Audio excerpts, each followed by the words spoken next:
My mother actually said the words out loud. You will not be at Thanksgiving this year because your sister's new husband thinks you would ruin the vibe.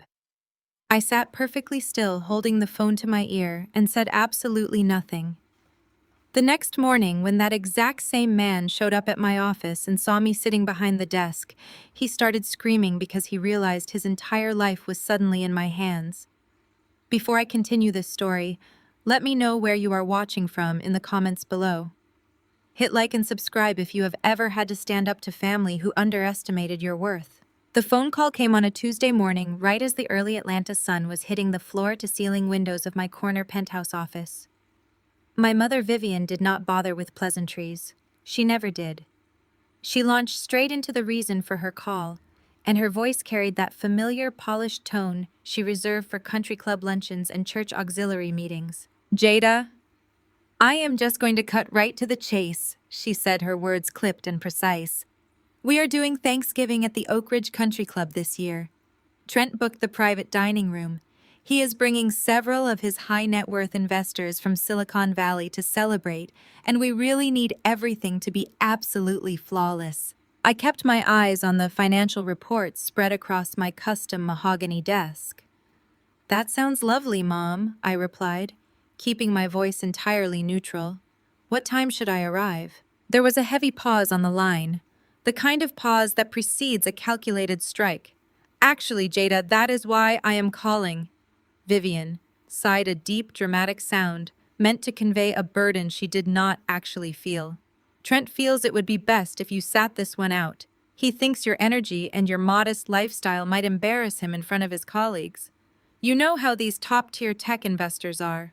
They expect a certain standard, and Chloe simply cannot risk you making her husband look bad in front of his peers. I stopped reading the quarterly projections. My fingers grazed the cool metal of the $40,000 Cartier watch wrapped around my wrist. I turned my chair to look out over the sprawling Atlanta skyline, the city I had essentially conquered over the past 10 years. My modest lifestyle. My mother genuinely believed I was still the struggling 20-something girl she had written off years ago. She had no idea that I was the senior managing partner at one of the most ruthless private equity firms in the Southeast. She had no idea because I stopped trying to prove my worth to people who were committed to misunderstanding me. So you are uninviting me from family Thanksgiving to cater to a white tech bro you met 6 months ago, I asked, making sure I heard her correctly. Vivian immediately went on the defensive, her voice pitching higher. Do not use that tone with me, Jada. Trent is a very successful investor. He is providing your sister with the kind of life you should have aimed for if you had just listened to me. Chloe is finally happy. She is wearing designer clothes, driving a luxury car, and living the Oak Ridge lifestyle. Trent is moving massive capital and rubbing elbows with the elite. We simply cannot have you showing up in your little thrift store outfits, talking about your freelance struggles. It is about respectability, Jada. You just do not fit the aesthetic of this gathering. The sheer audacity of her delusion washed over me, but I did not argue. I did not cry. I did not beg for a seat at a table that was actively being pulled away from me. I had learned a long time ago that arguing with Vivian was like drinking poison and expecting her to die. No worries, Mom, I said, my voice smooth as glass. I understand completely. Tell Chloe I hope she has the Thanksgiving she deserves. Vivian let out a breath of relief, clearly pleased with herself for managing the family disappointment so efficiently. I knew you would understand, Jada. It is just business. We will send you some pictures. She hung up, leaving me in the quiet luxury of my penthouse office. I tossed my phone onto the desk and let out a slow laugh. It was not a laugh of pain. It was the laugh of a predator watching prey wander blindly into a trap. The heavy oak door to my office swung open, and Elijah walked in. Elijah was my chief operating officer, my right-hand man, and one of the sharpest financial minds in Atlanta. He wore a perfectly tailored charcoal suit and carried a thick manila dossier under his arm. He took one look at me and raised an eyebrow. "Why are you smiling like you just bought a small country?" he asked, dropping the dossier onto my desk and taking a seat opposite me. "That is your corporate shark smile, Jada. Who is bleeding today?" "Just my mother," I replied, leaning back in my chair. She just uninvited me to Thanksgiving dinner. Apparently, my modest lifestyle is going to embarrass Chloe's new husband in front of his wealthy Silicon Valley friends. Elijah let out a sharp bark of laughter. Your modest lifestyle. Jada, you flew us to Paris last month for a weekend simply because you wanted authentic croissants. Do these people still think you are working out of a coffee shop? They believe what they want to believe, I said, shrugging. It is the same respectability politics Vivian has played my entire life. She kicked me out of the annual family portraits 10 years ago because I decided to wear my natural hair. She told me my braids did not fit the family aesthetic. Now she is telling me my existence does not fit her new son-in-law's tax bracket. Elijah shook his head, disgust written plainly across his face. The golden child strikes again. Chloe gets a rich husband, and suddenly, you are a liability to the family brand. It is pathetic. Let them have their delusions, I said, tapping the face of my watch. I stopped seeking Vivian's approval the day I realized her approval was entirely based on how much proximity to whiteness and fake status she could claim. Chloe is her perfect puppet. I am not. End of story. Well, Elijah said, tapping the thick manila folder he had just placed on my desk. Speaking of fake status, we have an urgent situation that requires your immediate attention. Our 9 o'clock pitch is already in the building and sweating through his designer suit. I pulled the folder toward me. Who is begging for a lifeline today? A tech startup out of Silicon Valley trying to expand into the Atlanta market? Elijah explained, leaning forward and resting his elbows on his knees. They are burning through cash like it is oxygen. Their revenue model is a complete fabrication, and their creditors are closing in fast. They are begging our firm for a $5 million bailout. If we do not cut them a check by Friday, they are going into immediate bankruptcy, and the CEO is going to lose absolutely everything. I opened the dossier. The glossy cover page featured the company logo in bold, arrogant lettering. Apex Innovations. I flipped to the executive summary, and my eyes locked onto the photograph of the CEO. A smarmy, confident white man in his early 30s wearing a relentless smile and a fleece vest over a button-down shirt. Trent, Chloe's husband. The very man who had just deemed me too poor to eat turkey in his presence. I stared at the photograph for a long, silent moment. The universe had a wicked sense of humor, but I had an even better one. I looked at the financial breakdowns, the mounting debt, the panicked projections. Trent was not a wealthy Silicon Valley investor. He was a complete fraud, drowning in millions of dollars of debt, desperately trying to secure a predatory bailout from my private equity firm to save his own skin. He had absolutely no idea that the firm he was begging for salvation belonged to the sister-in-law he had just banned from Thanksgiving. I closed the folder and looked up at Elijah. A slow, genuine smile spread across my face. Elijah, I said, my voice dangerously calm. Tell the receptionist to offer Mr. Trent a complimentary bottle of sparkling water. Then tell her to keep him waiting in the lobby for exactly 45 minutes. Do not let him up a second earlier. Elijah caught the shift in my tone. He looked at the folder, then back at me. Jada, who exactly is sitting in our lobby right now. I stood up and smoothed the lines of my custom-tailored suit. That is Chloe's new husband, Elijah, the wealthy tech mogul who thinks my modest lifestyle is going to embarrass him. Elijah's eyes widened in realization before a ruthless grin mirrored my own. Oh, this is going to be a massacre, he said, standing up to head out the door. 45 minutes, Jada. I will make sure the lobby music is particularly elevator adjacent. Let him sweat. Let him drown, I corrected. As Elijah closed the door behind him, I walked over to the floor-to-ceiling window and looked down at the bustling Atlanta streets below. Vivian wanted to play games with family loyalty to protect a fraud. Chloe wanted to act like she had finally ascended to a tax bracket that made her untouchable. And Trent wanted to humiliate me to protect his fragile, crumbling ego. They wanted to pull my seat away from the table. They did not realize I owned the entire building. And Trent was about to find out exactly what happens when you try to lock a predator out of the dining room. My own mother called me 3 days before Thanksgiving just to say my presence would ruin the aesthetic of her new son-in-law's elite dinner party. I sat in my penthouse office twisting a $40,000 watch around my wrist and quietly accepted the disinvitation. I did not shed a single tear. Because the very next morning, that same arrogant son-in-law walked into my investment firm, begging for a $5 million bailout. And when he saw who was sitting behind the desk, his face drained of all color. If you have ever been the black sheep of your family, stay with me and hit that like and subscribe button, because you will want to hear exactly how I dismantled his entire life. The phone call from my mother Vivian came on a Tuesday morning, right as the early Atlanta sun was hitting the floor-to-ceiling windows of my corner office. She did not bother with pleasantries or asking how my week was going. She never did. She launched straight into the reason for her call, and her voice carried that familiar polished tone she reserved for country club luncheons and church auxiliary meetings. "Jada, I am just going to cut right to the chase," she said, her words clipped and precise. "We are doing Thanksgiving at the Oak Ridge Country Club this year. Trent booked the private dining room. He is bringing several of his high-net-worth investors from Silicon Valley to celebrate, and we really need everything to be absolutely flawless." I kept my eyes on the financial reports spread across my custom mahogany desk. "That sounds lovely, Mom," I replied, keeping my voice entirely neutral. "What time should I arrive?" There was a heavy pause on the line, the kind of pause that precedes a calculated strike. "Actually, Jada, that is why I am calling Vivian," sighed a deep, dramatic sound meant to convey a burden she did not actually feel. "Trent feels it would be best if you sat this one out.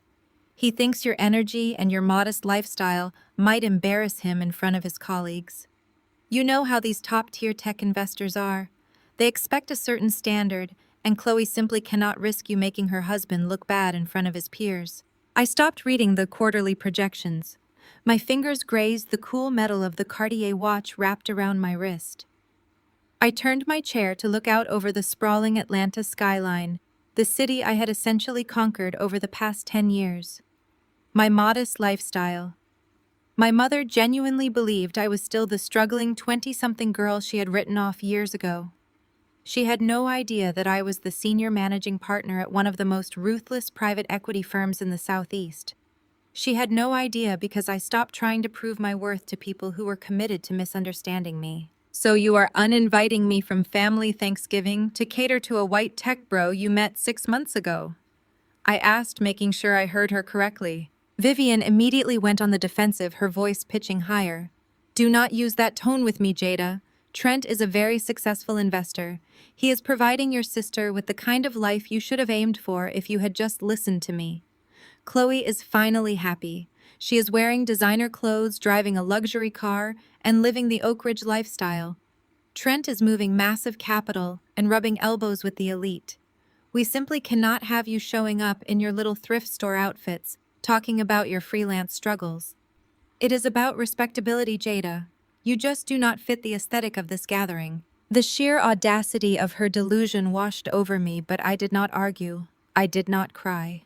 I did not beg for a seat at a table that was actively being pulled away from me. I had learned a long time ago that arguing with Vivian was a losing battle. "No worries, Mom," I said, my voice smooth as glass. "I understand completely. Tell Chloe I hope she has the Thanksgiving she deserves." Vivian let out a breath of relief, clearly pleased with herself for managing the family disappointment so efficiently. "I knew you would understand, Jada. It is just business. We will send you some pictures." She hung up, leaving me in the quiet luxury of my penthouse office. I tossed my phone onto the desk and let out a slow laugh. It was not a laugh of pain. It was the laugh of a predator watching prey wander blindly into a trap. The heavy oak door to my office swung open and Elijah walked in. Elijah was my chief operating officer, my right-hand man, and one of the sharpest financial minds in Atlanta. He wore a perfectly tailored charcoal suit and carried a thick manila dossier under his arm. He took one look at me and raised an eyebrow. "Why are you smiling like you just bought a small country?"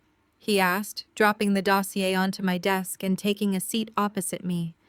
"That is your corporate shark smile, Jada. Who is bleeding today?"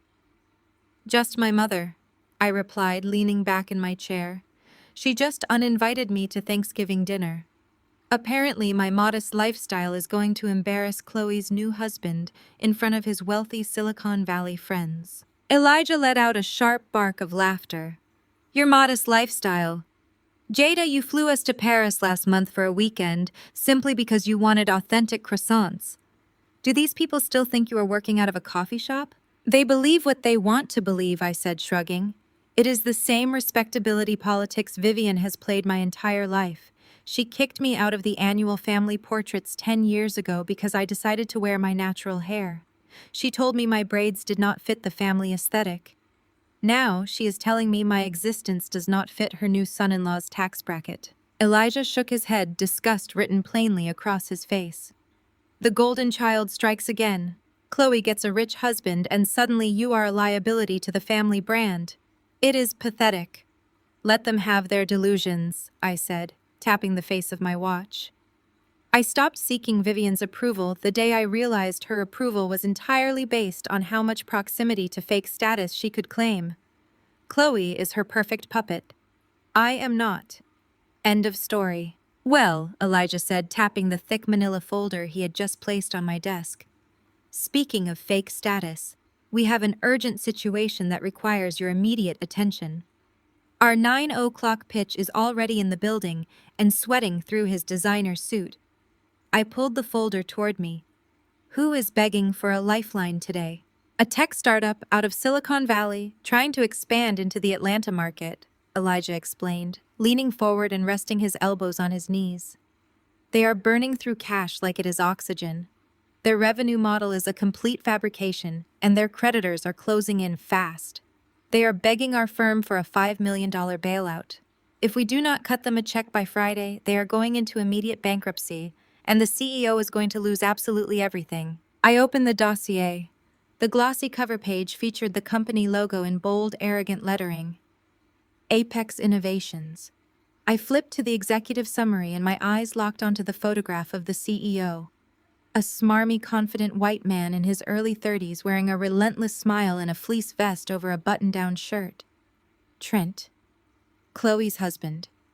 The very man who had just deemed me too poor to eat turkey in his presence. I stared at the photograph for a long, silent moment. The universe had a wicked sense of humor, but I had an even better one. I looked at the financial breakdowns, the mounting debt, the panicked projections. Trent was not a wealthy Silicon Valley investor. He was a complete fraud, drowning in millions of dollars of debt, desperately trying to secure a predatory bailout from my private equity firm to save his own skin. He had absolutely no idea that the firm he was begging for salvation belonged to the sister-in-law he had just banned from Thanksgiving. I closed the folder and looked up at Elijah. A slow, genuine smile spread across my face. Elijah, I said, my voice dangerously calm. Tell the receptionist to offer Mr. Trent a complimentary bottle of sparkling water. Then tell her to keep him waiting in the lobby for exactly 45 minutes. Do not let him up a second earlier. Elijah caught the shift in my tone. He looked at the folder, then back at me. Jada, who exactly is sitting in our lobby right now? I stood up and smoothed the lines of my custom-tailored suit. That is Chloe's new husband, Elijah, the wealthy tech mogul who thinks my modest lifestyle is going to embarrass him. Elijah's eyes widened in realization before a ruthless grin mirrored my own. Oh, this is going to be a massacre, he said, standing up to head out the door. 45 minutes, Jada. I will make sure the lobby music is particularly elevator adjacent. Let him sweat. Let him drown, I corrected. I sat back down at my desk and tapped a button on my keyboard, bringing up the live security feed from our reception area on my secondary monitor. The camera angle gave me a perfect view of the sprawling marble and glass lobby. And there he was. Trent was pacing back and forth across the Italian tile, completely unable to sit still. He was wearing exactly what I expected. A navy blue suit that looked expensive from a distance, but lacked the bespoke tailoring of true wealth, paired with the ubiquitous tech bro fleece vest. He marched up to Sarah, my lead receptionist. Even without audio, I could read his aggressive body language. He tapped his finger forcefully on the marble counter, leaning in close to her personal space. Sarah maintained her professional smile, her posture entirely unbothered. She gestured toward the waiting area, offering him the sparkling water I had instructed. Trent snatched the glass bottle from her hand, glared at it, and slammed it back down on the counter without opening it. He was throwing a full-blown tantrum in the middle of my lobby. I watched him pull out his phone, typing furiously, likely complaining to Chloe about the disrespect he was enduring at this local Atlanta firm. He had no idea he was standing in a building owned by a black woman. He assumed because we were not on Sand Hill Road in California, that we were some small-time operation, he could bully into handing over $5 million. He snapped his fingers at Sarah again, demanding her attention, pointing emphatically at his watch. Sarah simply smiled, nodded, and picked up her phone to answer another call, completely ignoring his display of entitlement. I watched him huff in frustration and throw himself onto one of the waiting room sofas, crossing his arms like a petulant child. Exactly 45 minutes later, Elijah strolled into the lobby. I turned up the audio feed just slightly so I could hear the interaction. "Mr. Trent," Elijah said, his voice smooth and welcoming, carrying just the right amount of corporate deference to stroke Trent's inflated ego. "I am Elijah, the Chief Operating Officer. I apologize for the delay. We are managing a rather large acquisition this morning, but our senior managing partner is ready for you now." Trent stood up, puffing out his chest and buttoning his suit jacket. "It is about time," he scoffed, adjusting his cuffs. "I have a very tight schedule today, Elijah. I am meeting with several top-tier groups in the city, and your firm was lucky I fit you in. I need to speak to the head guy in charge immediately. Let us get this over with so I can secure this capital." Elijah did not even blink at the blatant disrespect. He just offered a polite, perfectly practiced smile. "Of course, Mr. Trent. Please follow me right this way. Our senior managing partner is very eager to hear your pitch." I watched on the monitor as Elijah guided Trent toward the private executive elevators. Trent walked with an exaggerated swagger, his chin tilted upward, entirely oblivious to the trap closing around him. He thought he was walking into a room to dominate some faceless corporate suit. He thought he was the smartest man in the building. I turned off the security feed and stood up. I walked over to the smart glass walls of the grand boardroom adjacent to my office. The room was intimidating by design. A massive slab of polished black walnut served as the conference table, surrounded by 12 ergonomic leather chairs. Floor-to-ceiling windows offered a dizzying view of the city below. I took my seat at the head of the table, facing the double doors. I placed Trent's pathetic Apex Innovations dossier flat on the walnut surface, resting my hands perfectly still on top of it. I listened to the faint sound of the elevator chiming in the private hallway. Footsteps approached the boardroom. I took a slow, deep breath, savoring the quiet before the storm. Vivian thought she had put me in my place. Chloe thought she had finally won the family competition, and Trent thought he was going to walk out of here with the millions he needed to keep up his charade. The heavy mahogany doors swung open. The heavy mahogany doors swung inward with a soft pneumatic hiss. I kept my chair turned toward the floor-to-ceiling windows, watching the Atlanta traffic crawl along the interstate below. I could hear Trent stride into the room. His footsteps were heavy and arrogant, the sound of a man trying to claim space that did not belong to him. Elijah followed quietly behind him, closing the doors. "This is quite the setup you guys have here, Trent," said his voice echoing slightly in the cavernous boardroom. "Great view. I assume the managing partner will be joining us shortly." "And who is this? Did you guys bring in a caterer? I take my coffee black, by the way." "No sugar." I gripped the armrests of my custom leather chair and pushed off the floor, swiveling around to face the table. "I do not pour coffee, Trent," I said, keeping my voice perfectly level. The reaction was instantaneous. Trent froze mid-step. His hand hovered awkwardly in the air where he had been about to unbutton his suit jacket. The smug, confident smile he had worn in the lobby vanished completely, replaced by a mask of sheer, unadulterated confusion. He blinked rapidly, staring at me as if his brain could not process the visual information it was receiving. He looked at my tailored suit. He looked at the thick dossier resting under my hands. Then he looked over his shoulder at Elijah, who was standing by the door with an impassive expression. "Jada," Trent stammered, What on earth are you doing in here? Did Vivian get you a catering gig for this meeting? You cannot be in here right now. I have a highly confidential pitch with the head of this firm. You need to leave before you ruin this for me. I picked up the small silver remote resting next to my keyboard. I pressed a single button. The electronic locks on the double doors engaged with a loud click. Instantly, the smart glass walls surrounding the boardroom transitioned from transparent to a solid, opaque white, sealing us off completely from the rest of the office. Trent flinched at the sound, his eyes darting to the frosted glass and back to me. "Elijah, you are dismissed," I said, never taking my eyes off Trent. Elijah gave a crisp nod. "Have a wonderful meeting, Mr. Trent." Elijah turned and exited through the private side door, leaving us entirely alone. Trent swallowed hard.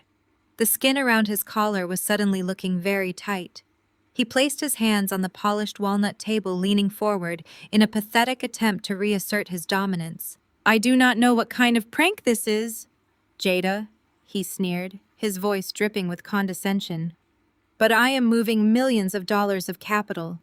I do not have time to play games with my wife's struggling sister. Go get your boss." "I am the boss, Trent," I replied, leaning back and steepling my fingers. "I am the senior managing partner and the majority shareholder of this private equity firm. You are standing in my building, you are breathing my air, and you are currently begging my company for a $5 million lifeline to save your fraudulent tech startup from going under. So I suggest you take a seat." All the color drained from his face, leaving him looking like a panicked ghost. He collapsed heavily into one of the guest chairs. His mouth opened and closed, but no sound came out. The arrogant Silicon Valley investor who had deemed me too poor to attend Thanksgiving dinner was now sweating through his overpriced shirt. "You are the managing partner," he whispered, staring at the dossier on my desk. "That is impossible. Vivian said you were broke. She said you lived a modest lifestyle. She said you were jealous of Chloe."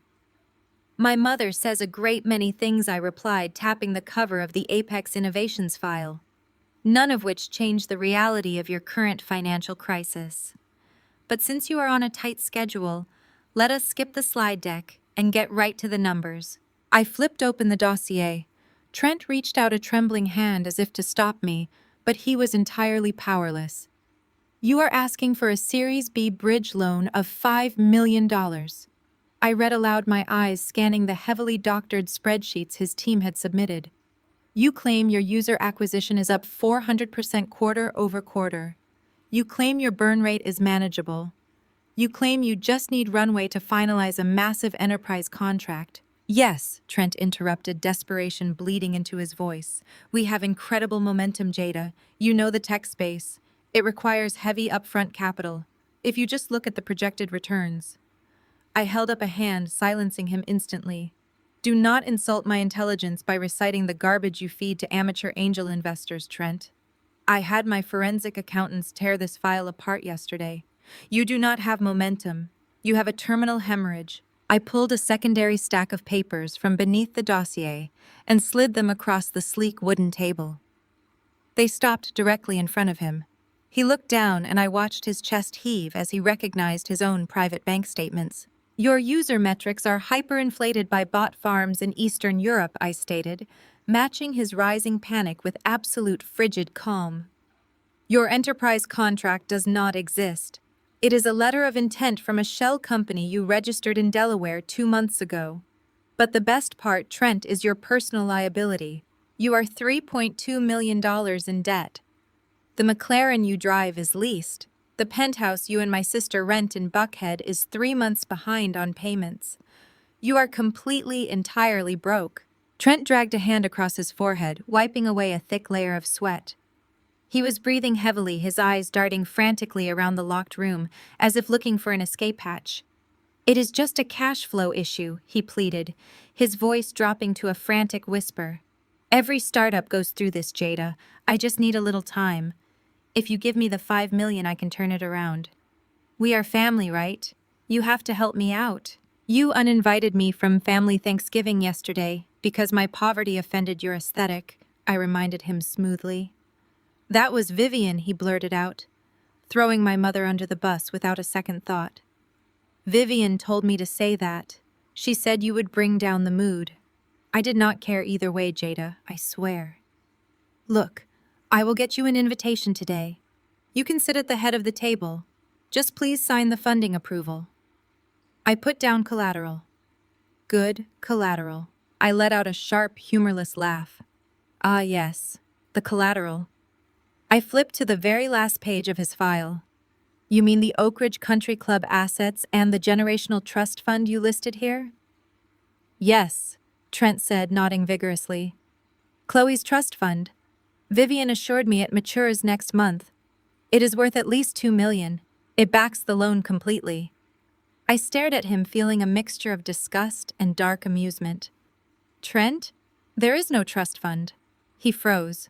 What are you talking about? My mother is a social climber who maxes out credit cards to buy designer bags with visible logos. I explained, speaking slowly so he could absorb the reality of his ruin. Chloe is a spoiled dependent who has never paid her own phone bill. There is no generational wealth. Vivian lied to you so you would marry Chloe, and you lied to them pretending to be a tech billionaire.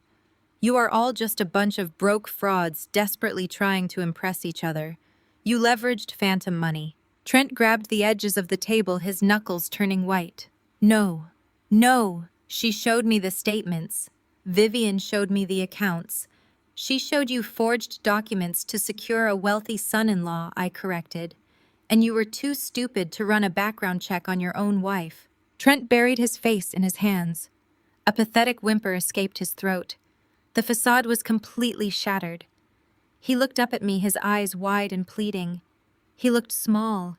He looked exactly like the terrified fraud he was. Jada, please, he begged. His voice cracked. He reached across the table, his fingers brushing the edge of my desk. Do not tell Chloe. Please do not tell Vivian or Calvin. If they find out I am broke, they will ruin me. Chloe will leave me. Just reject the pitch quietly. Tell them the board voted no. Let me figure this out on my own. Keep this between us. I looked at him with absolute zero pity. I slowly closed the dossier, aligning the edges perfectly. I am not going to tell her, Trent, I said. A massive wave of relief washed over his face. He let out a shaky breath and actually tried to smile. Thank you, Jada. Thank you.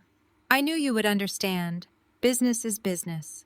I am not going to tell her, I repeated, my voice dropping an octave.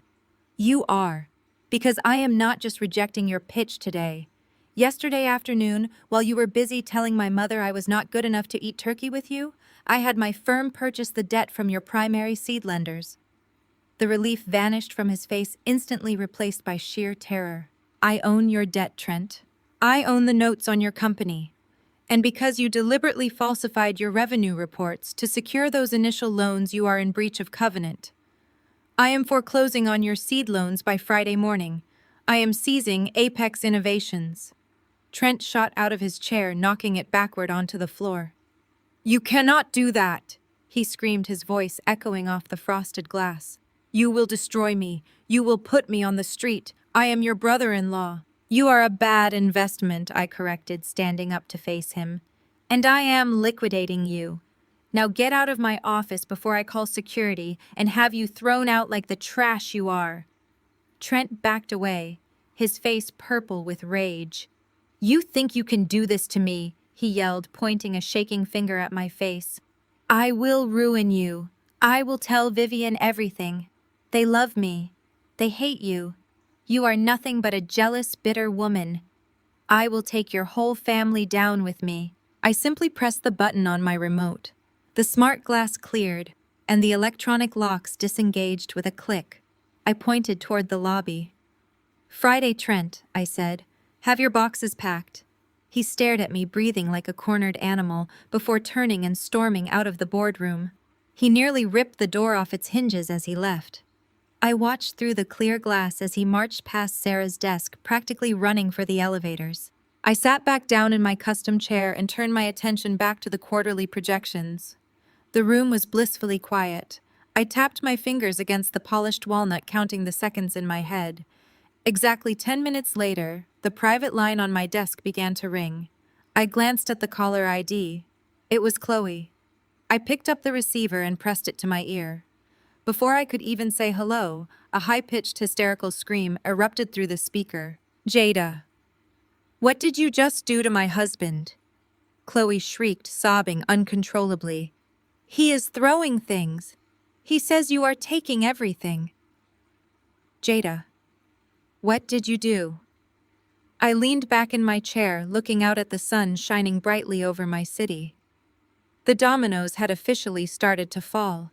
I pulled the phone slightly away from my ear as Chloe continued to shriek. I did not raise my voice. I did not apologize. I simply spoke over her hysteria. I did my job, Chloe, I said smoothly. I suggest you ask your husband what he did with yours. I pressed the end button and set the phone face down on the walnut desk. Elijah had just re-entered my office carrying a fresh cup of coffee. He took one look at the flashing red light on my phone console and raised his eyebrows. Let me guess, Elijah said. The tech genius made it home. He did, I replied. And he is throwing a tantrum. Notify building security right now. My mother and sister will be here within the hour, and they are not going to bother stopping at the front desk. Elijah nodded and reached for his radio, but we had completely underestimated Vivian's sheer entitlement. It did not take an hour. It took exactly 32 minutes.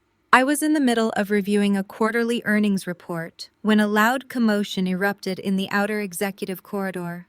I heard the sharp, frantic voice of my lead receptionist, Sarah, followed immediately by the heavy thud of my double oak doors being shoved open with violent force. Vivian marched into my office like she owned the entire building. She was wearing her pristine Sunday church suit, a string of pearls resting perfectly against her collarbone. Her face was twisted into a mask of absolute fury. Chloe was right behind her, looking like a complete disaster. Her expensive salon blowout was ruined, and dark streaks of designer mascara ran down her flushed cheeks. Behind them stood a terrified-looking junior vice president holding a stack of files. He looked at me with wide, apologetic eyes. "I am so sorry, Ms. Wilson," the vice president stammered. I swiped my badge at the lobby turnstiles, and they just pushed right through the glass barricade behind me. "Security is on their way up now." "It is fine, David," I said, calmly waving him away. "Close the door behind you." The heavy doors clicked shut, sealing me in with the two women who had spent my entire life making me feel invisible. Now they were standing in my territory, invading the sanctuary I had built from the ground up, demanding to be seen. Vivian did not waste a single second. She marched right up to my desk, slammed her expensive leather handbag down onto the polished wood, and pointed a manicured finger directly at my face. "Print the funding papers right now," Vivian ordered. Her voice was sharp and commanding, the exact tone she used to bully department store managers and church volunteers. "You are going to sign the approval for Trent, and you are going to wire that money to his account before the banks close today." I sat back in my chair, crossing my arms. I did not flinch. "Hello to you too, Mom. It is lovely to see you." Chloe burst into fresh sobs, clutching her face with trembling hands. "How could you do this, Jada? Trent came home hyperventilating. He said you locked him in a room and threatened to steal his company. He said you bought his loans just to ruin our marriage because you are jealous of me." I looked at my younger sister. She was 30 years old, but she still acted like a spoiled teenager whose prom date had just canceled. She had never worked a real job a day in her life. Vivian had coddled her, protected her, and handed her the world on a silver platter. Now that platter was tarnishing, and Chloe had absolutely no idea how to handle it. "Trent is a liar," I said, my voice flat and void of any sympathy. "He does not have a successful company, Chloe. He is running a shell game. He is millions of dollars in debt, and he came in here begging my firm to bail him out so he could keep pretending to be a Silicon Valley elite. I did not steal his company. He lost it." "You are lying," Chloe screamed, stamping her foot against the expensive carpet. "Trent is an investor. He is wealthy. He bought me a Mercedes." "He leased you a Mercedes," I corrected coldly. "And he is 3 months behind on the payments. The repo man is going to be at your Buckhead penthouse by the weekend." Vivian slammed her hand on the desk again, harder this time. She leaned over the walnut surface, her eyes blazing with righteous indignation, refusing to accept the reality I was presenting to her. I do not care about the details, Jada, Vivian snapped. I do not care about burn rates or seed loans or whatever corporate jargon you are using to justify your jealousy. Trent is your family now. You have more money than you could ever spend in a lifetime. Look at this office. Look at this building. You have hoarded all this wealth while your sister is out there trying to build a respectable life. I stared at her, letting her words hang in the air. The sheer audacity was breathtaking. So let me get this straight, I said, keeping my tone dangerously even. Yesterday you called me to explicitly uninvite me from the family Thanksgiving dinner.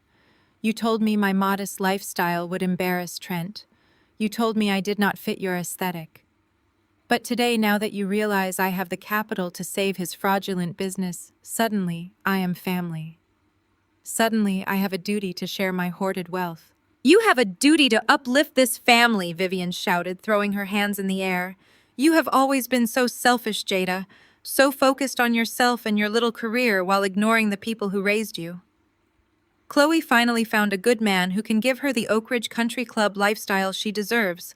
If Trent goes bankrupt, it will humiliate us. It will humiliate me in front of my entire social circle.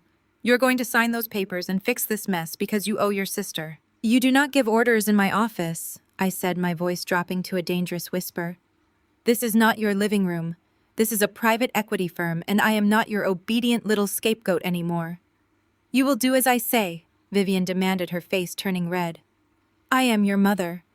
You lost the right to play the mother card a long time ago, Vivian, I replied, refusing to break eye contact. And I owe Chloe absolutely nothing. Vivian's face flushed a deep mottled red at my refusal. She stepped closer to my mahogany desk, her hands gripping the edge so tightly, her knuckles turned white. You owe this family, Jada. She spat, her voice vibrating with a toxic mix of desperation and rage. Your sister deserves this lifestyle. She has earned her place in high society. You owe her for ruining her sweet 16, and you are going to make it right today. I slammed both of my hands flat onto the desk. The sharp, explosive crack echoed through the penthouse office, instantly silencing Vivian's rant. Even Chloe jumped, her sobs hitching in her throat as she stared at me with wide, tear-stained eyes. Ruin it, I asked, my voice deadly quiet, but carrying the force of a physical blow. You mean when I refused to co-sign a predatory bank loan to pay for her country club party? Is that what you call ruining it, Vivian? Vivian opened her mouth to argue, but I did not give her a fraction of a second to breathe. Or maybe I continued rounding the edge of my desk to stand directly in front of her. You mean the part where I had to refuse that loan because you had already drained my entire college savings account just to buy Chloe a brand new BMW? That was family money, Vivian shot back defensively, stepping back but lifting her chin in defiance. It was under my name as your custodian. Chloe needed reliable transportation for her extracurriculars, and you were perfectly capable of taking out student loans. You always were the smart one, Jada. You did not need a handout. It was money my father left specifically for my education. I corrected, my tone dropping to a glacial chill. You stole it. You liquidated $80,000 of my future so your golden child could drive a luxury car to high school. And then when you maxed out all of your own credit cards trying to keep up with the Oak Ridge housewives, you had the sheer audacity to demand that your 18-year-old daughter take on high-interest debt to fund a party with a caviar fountain. I took another step forward, forcing Vivian to retreat until the backs of her knees hit the leather guest chair. I worked 3 jobs in college to pay off the loans I had to take because of your theft. I built this entire firm from the ground up while you two were busy staging photo shoots for country club newsletters. I do not owe you a single dime, and I certainly do not owe you a $5 million bailout for a man you met 6 months ago. Chloe threw herself onto the plush sofa in the corner of my office, burying her face in her hands. This is not fair, she wailed, her voice muffled by her manicured fingers. Why are you always so mean to me, Jada? This is about my marriage. Trent is furious. He said if he loses Apex Innovations, he loses his entire reputation. He is going to leave me. My marriage is going to fail, and it is entirely your fault. I turned my attention from Vivian to my sister. Chloe looked pathetic curled up on the designer upholstery wearing a silk blouse that she had likely charged to one of Trent's maxed-out credit cards. She had lived her entire life in a bubble of fabricated privilege entirely insulated from consequence. She truly believed the universe existed solely to cater to her desires. Your marriage is not failing because I refuse to bail out a fraudulent company, Chloe, I said, walking slowly toward the sofa. Your marriage was a business transaction, and both parties lied on the balance sheet. Chloe looked up. Her mascara completely ruined confusion, momentarily overriding her self-pity. What are you talking about? Trent loves me. We belong in that upper echelon. Trent loves capital, I stated flatly. Trent loves the idea of being a wealthy tech mogul. But Trent is drowning in over $3 million of personal debt. His sports cars are leased. Your penthouse is facing eviction. He came to my firm today desperate for a $5 million bailout because his creditors are about to liquidate his entire life. No, Chloe gasped, looking frantically at our mother for support. Mom, tell her she is lying. Trent is a successful investor. He told us he was moving massive capital. He has friends in Silicon Valley. He is a fraud. I continued ignoring Vivian's panicked expression. But here is the real tragedy, Chloe. Do you want to know why a broke tech bro from Silicon Valley decided to marry you after only 6 months of dating? I turned to look directly at Vivian. My mother's face had drained of all color. She suddenly looked her age, the carefully applied makeup unable to hide the terror settling into her features. Do not say another word, Jada Vivian ordered, but her voice was a hollow, trembling rasp. Why did he marry me? Chloe demanded, standing up from the sofa. Because Vivian told him you had a trust fund, I revealed the words dropping like anvils in the quiet office. When Trent was pitching his bailout to me an hour ago, he offered up collateral. He offered up the generational wealth Vivian assured him was maturing next month. He told me it was worth millions. Chloe stared at me, her eyes wide with shock. A trust fund? But I do not have a trust fund. Exactly, I said, a cold smile touching my lips. Trent thought he was marrying a wealthy heiress who could secretly fund his failing startup. Vivian thought she was securing a tech billionaire who could fund her country club lifestyle. You were both conning each other. You both faked a lifestyle you could not afford, and Trent only married you because he thought your non-existent family money was going to save him from bankruptcy. The silence that followed was absolute. The ambient hum of the city traffic below seemed to fade away completely. Chloe looked at Vivian, her breathing shallow and ragged. Mom, Chloe whispered, her voice cracking. Is that true? Did you tell Trent I had money? Vivian straightened her posture desperately, trying to salvage her shattered dignity. I embellished slightly to secure your future, Chloe. You have to understand how these men operate. They need to know they are marrying into the right kind of family. It was a strategic social maneuver. A strategic social maneuver, I repeated, letting out a sharp laugh. You committed financial fraud by proxy, Vivian, and the best part is Trent believed it. He was so desperate to save his sinking ship that he did not even run a basic background check on you. Chloe's legs gave out and she sank back down onto the sofa. He is going to leave me, she sobbed, the realization finally breaking through her delusion. He was yelling about the trust fund this morning. He asked where the money was. I thought he was just stressed about his meeting. He married me for money I do not even have. And now he knows the truth, I added mercilessly. I told him exactly who you both are. I told him Vivian is a social climber drowning in credit card debt, and that you are a dependent who cannot even pay her own phone bill. The charade is over. Vivian stepped forward, her hands balled into tight fists. You malicious, vindictive girl. How could you destroy your own sister's life like this? We are your blood. You have the power to fix all of this right now. You have the money. Just give Trent the loan, and we can all walk away from this with our heads held high. My firm does not invest in toxic assets, I replied, walking back to my desk and taking my seat. And that includes Apex Innovations, and it most certainly includes the two of you. I picked up a sleek silver pen and pulled a stack of documents toward me, dismissing them with my body language. Security is already on their way up to escort you out. I suggest you go home and start packing, Chloe. When I foreclose on Trent's seed loans this Friday, the bank is going to freeze every single one of his accounts. That luxury lifestyle you thought you secured is officially over. Vivian let out a sharp gasp, her chest heaving as if the very air in my office had turned toxic.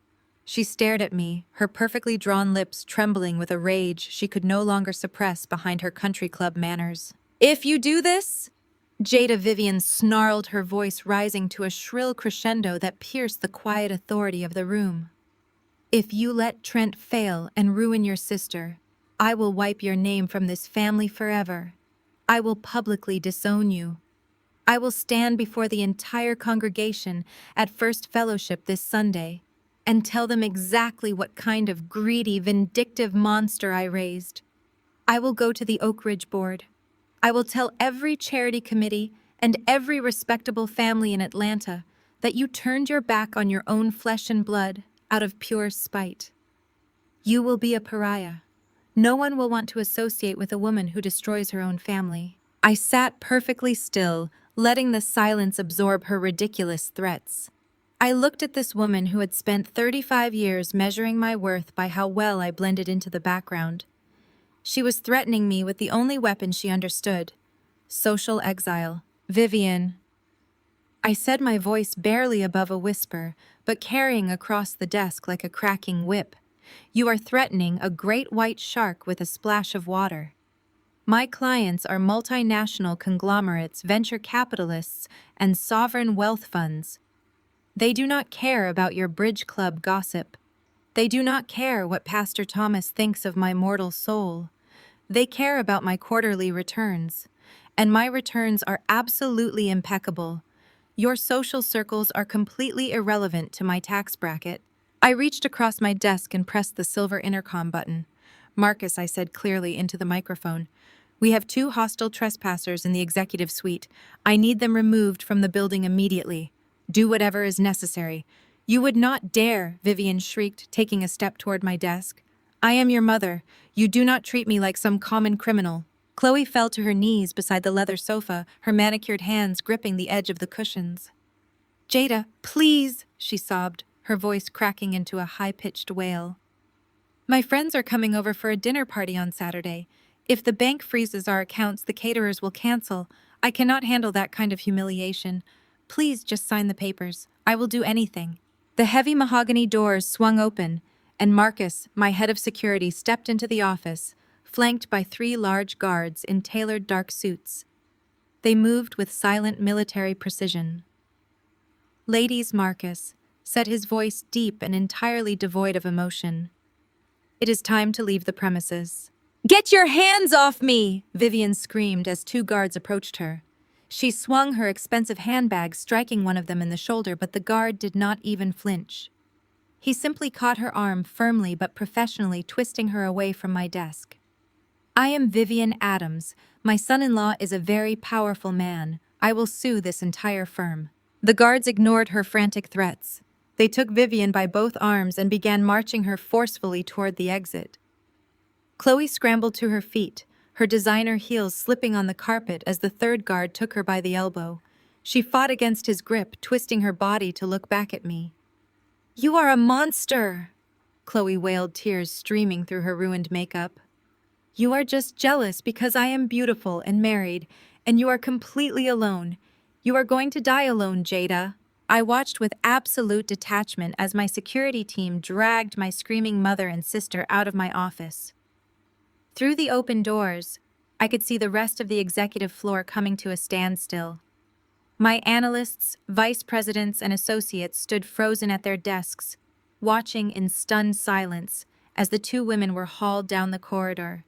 Vivian was kicking her heels against the floor, shouting about respectability and lawsuits, while Chloe sobbed uncontrollably, her luxury handbag dragging sadly along the carpet. Marcus gave me a crisp nod before pulling the heavy double doors shut, sealing the chaos outside. The sudden silence in my office was profound. I let out a slow, steady breath and smoothed the lapels of my suit jacket. I walked over to the floor-to-ceiling window and looked down at the Atlanta traffic far below. The surgical extraction of my family's toxic influence was finally complete. I had severed the rotting branches and protected my empire. My personal cell phone buzzed against the polished walnut desk. I turned around, frowning. The caller ID flashed on the screen. Calvin. My father never called me during market hours. In fact, my father rarely called me at all. He was a passive man who had spent his entire marriage letting Vivian dictate the terms of our family dynamic. He preferred to stay in his study, avoiding conflict and keeping his head down. For him to call me in the middle of the workday meant something had gone terribly wrong.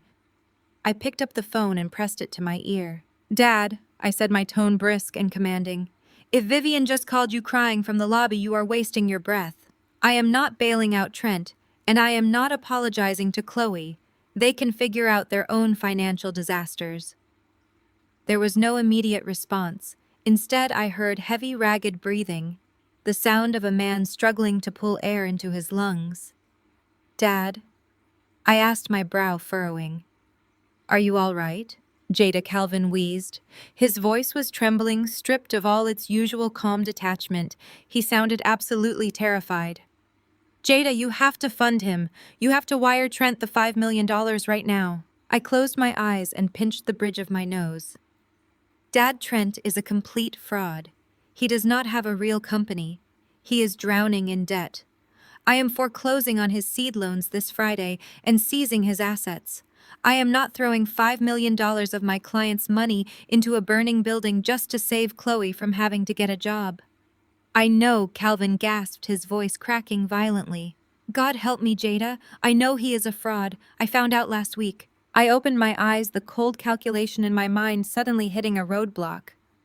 "If you knew he was a fraud, why are you begging me to fund him?" "Because if Apex Innovations goes down," Calvin sobbed, the sound of a grown man breaking completely. "If you foreclose on those loans on Friday, he is taking the family house with him." I froze. My grip on the phone tightened until my knuckles turned white. "What did you just say?" Calvin let out a pathetic, broken wail. Vivian wanted Chloe to have this lifestyle so badly.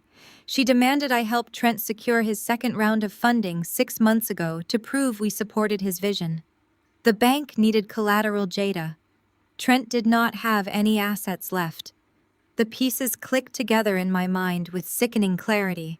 The generational wealth Vivian had bragged about, the non-existent trust fund. "Tell me you did not do it," I commanded, my voice dropping to a lethal whisper.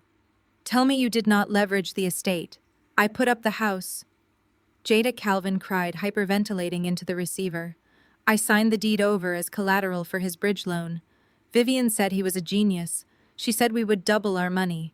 But if you seize his company on Friday, the bank is going to call in the loan. We are going to lose the house, Jada. We are going to lose absolutely everything." The line went completely dead as I pressed the end call button. Calvin was still weeping on the other end, but I had heard enough. Panic is useless in my line of work. Panic is just a lack of information, and I was about to get all the information I needed. I set the phone down and hit the intercom. "Elijah, get back in here right now. Bring your tablet and pull up the LexisNexis database.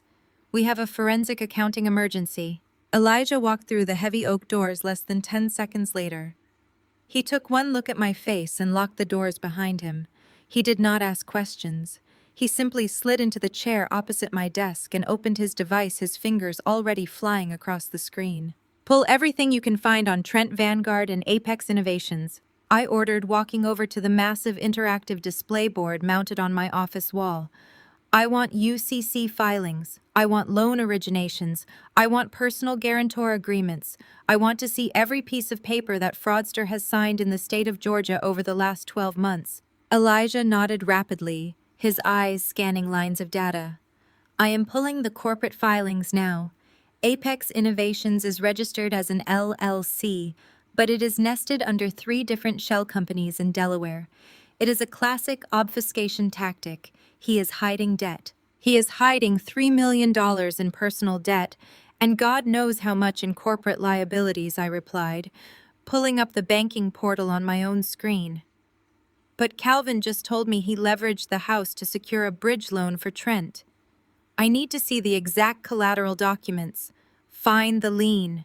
We worked in absolute silence for the next 20 minutes. The only sound in the office was the rapid clicking of keyboards and the faint hum of the servers. This was my sanctuary. This was where I stripped away the emotional manipulation of my family and reduced them to what they truly were. Data points, liabilities, assets. Got it, Elijah said suddenly. His voice was tight. He swiped a document from his tablet onto the main display board. The PDF illuminated the room with harsh white light. I stepped closer to the screen, my eyes scanning the dense legal text. It was a commercial bridge loan agreement originated 6 months ago, right around the time Chloe and Trent got married. The principal amount was staggering, but the signatures at the bottom of the guarantor page made my blood run completely cold. Calvin and Vivian did not just pledge collateral. They were listed as primary co-signers on a high-yield predatory commercial loan. They had legally bound themselves to Trent's sinking ship. Look at the interest rate, Elijah pointed out, tracing a line on the screen. This is shark territory, Jada. No reputable bank would underwrite this without a massive tangible asset backing it up. Trent had no liquid capital and no physical assets. The bank demanded a pound of flesh. Scroll to the collateral schedule, I ordered, my voice devoid of all warmth. Let me see the deed they pledged. Elijah scrolled to the final annex of the document. I braced myself, expecting to see the address of Vivian and Calvin's sprawling mortgage to the Hilt McMansion in Oak Ridge.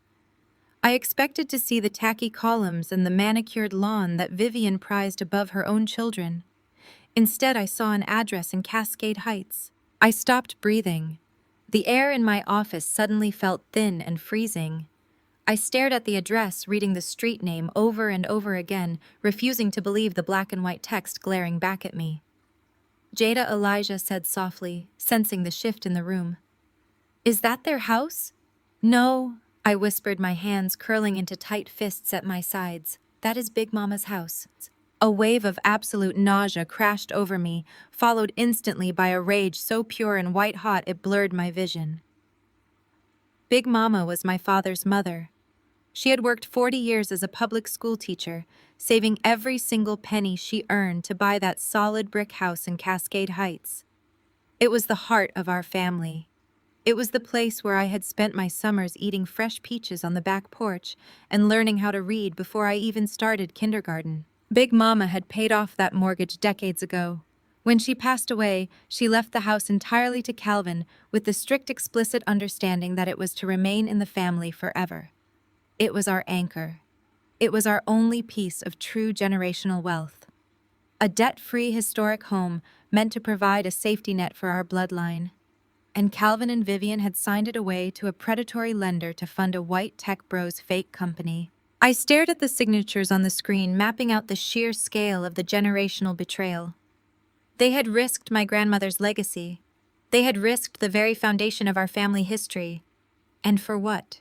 I knew exactly what for. I knew Vivian's mind better than I knew my own. Vivian was obsessed with status. She was obsessed with the Oak Ridge Country Club elite, with their generational trusts and their summer homes in the Hamptons.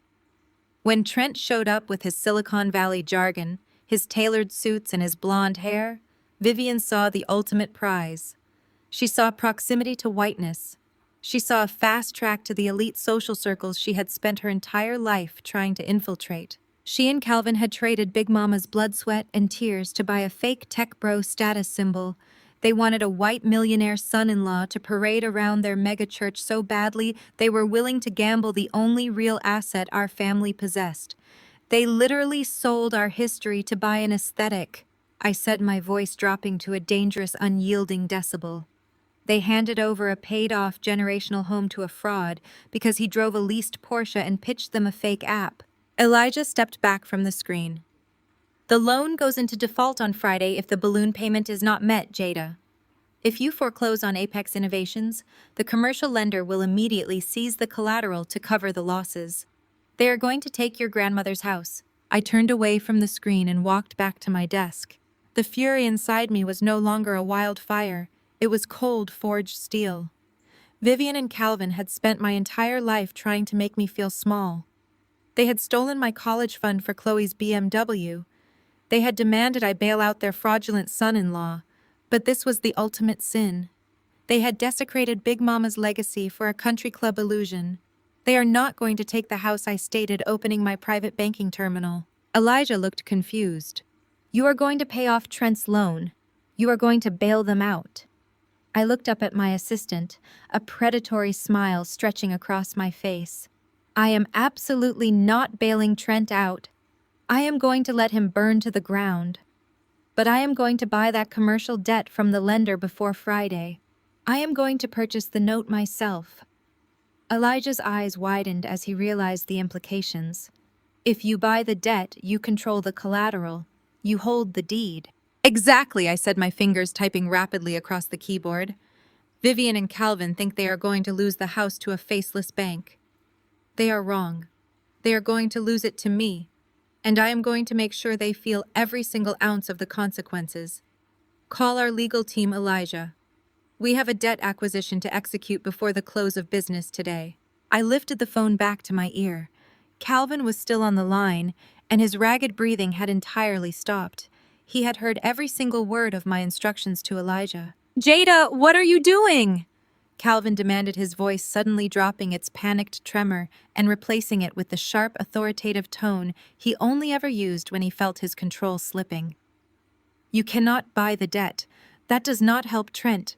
You need to wire the capital directly into the operational account for Apex Innovations so he can make payroll and satisfy his creditors. I am not wiring a single cent to your fraudulent son-in-law, I replied, my voice perfectly level. Trent is a sinking ship. He built a fake company based on fake projections, and he used you to fund it.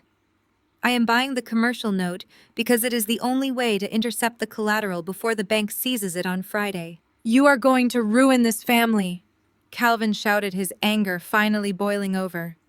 I had to invest in Trent. He is a real businessman. He is building something tangible. He is creating real wealth and legacy, not just sitting in a glass tower moving imaginary money around on screens like you do. He is a real success. I let out a harsh, humorless laugh that echoed off the glass walls of my office. A real success, I repeated the words, tasting like ash in my mouth. Just like you told me I would never be a real success when you kicked me out of the house. Do you remember that, Dad? I was 18 years old. I was working 3 separate jobs just to pay the university tuition Vivian stole from me. I worked the graveyard shift at a diner and tutored math until my eyes bled. And you threw all of my belongings onto the front lawn in garbage bags because I refused to let you illegally claim me as a tax dependent. Calvin went entirely silent on the other end of the line, but I refused to let him off the hook. You needed that tax deduction to offset Vivian's country club dues. I continued, stepping closer to the window and staring down at the city. You needed to maintain the illusion of your wealth so badly that you demanded I commit tax fraud for you. When I filed my own taxes independently so I could qualify for the financial aid I desperately needed, you told me I was a selfish failure. You told me I would never amount to anything in the real business world because I did not understand family loyalty. We were under immense pressure, Jada, Calvin stammered, attempting to rewrite history just like Vivian always did. You were living under our roof. You owed us that deduction. We were trying to protect Chloe's social standing. You sacrificed your teenage daughter for a tax break, I said, my voice dropping to a temperature that could freeze water. And now you have sacrificed your own mother's legacy for a fake tech bro. Big Mama worked her entire life to pay off that house in Cascade Heights. She scrubbed floors and taught school for 40 years, so this family would have a paid-off generational anchor. She left it to you to protect. And you signed it away to a predatory commercial lender just to buy proximity to whiteness. It was a bridge loan, Calvin protested weakly. Trent promised us a massive return on investment when his app went public. We were going to use the profits to renovate the estate and buy Vivian a summer home. You gambled our only piece of true generational wealth to buy a summer home. I stated, the sheer disgust in my voice making Calvin flinch audibly over the phone. You let a man you met 6 months ago convince you to risk your mother's blood, sweat, and tears because he wore a nice suit and promised you elite status. Across the room, Elijah held up his tablet and gave me a sharp nod. The legal team had already initiated the acquisition protocol. The debt was being transferred. I now owned the $5 million commercial note. I owned Trent's debt, which meant I legally held the deed to Big Mama's house. It is done. I told Calvin, my eyes locking onto Elijah's screen. My firm just purchased the loan. The bank is no longer your creditor, Dad. I am. Calvin let out a massive sigh of relief, clearly misunderstanding the absolute danger he was now in. Oh, thank God, Jada. Thank God. I knew you would do the right thing. You can just tear up the paperwork, forgive the debt, and transfer the deed back into my name. We can keep this entirely quiet. Vivian does not even need to know how close we came to losing it. I stood perfectly still, letting his delusion hang in the air. Forgive a $5 million commercial loan. I asked, my tone dangerously polite. Transfer the deed back to a man who just proved he will gamble it away on a scam. Jada. Calvin said, his voice tightening with renewed panic. You own the debt. You can just cancel it. We are your parents. You cannot hold this over our heads. I am not canceling anything, I replied, walking back to my desk and sitting down. Trent owes me $5 million by Friday at noon. When he defaults, I am foreclosing on his company and I am seizing the collateral. You cannot do that, Calvin screamed, his voice cracking. That is your grandmother's house. You cannot take it from us. It is already gone, Dad, I said coldly. You lost it the second you signed that paper. I am just the one picking up the pieces. You and Vivian have exactly 3 days to figure out how you are going to explain to your country club friends that you are completely bankrupt. I pressed the end call button and set the phone face down on the desk, severing the connection. I looked up at Elijah, who was already drafting the foreclosure notices. The paper trail was absolute. There was no escape for them now. I did not shed a single tear over Calvin's breakdown.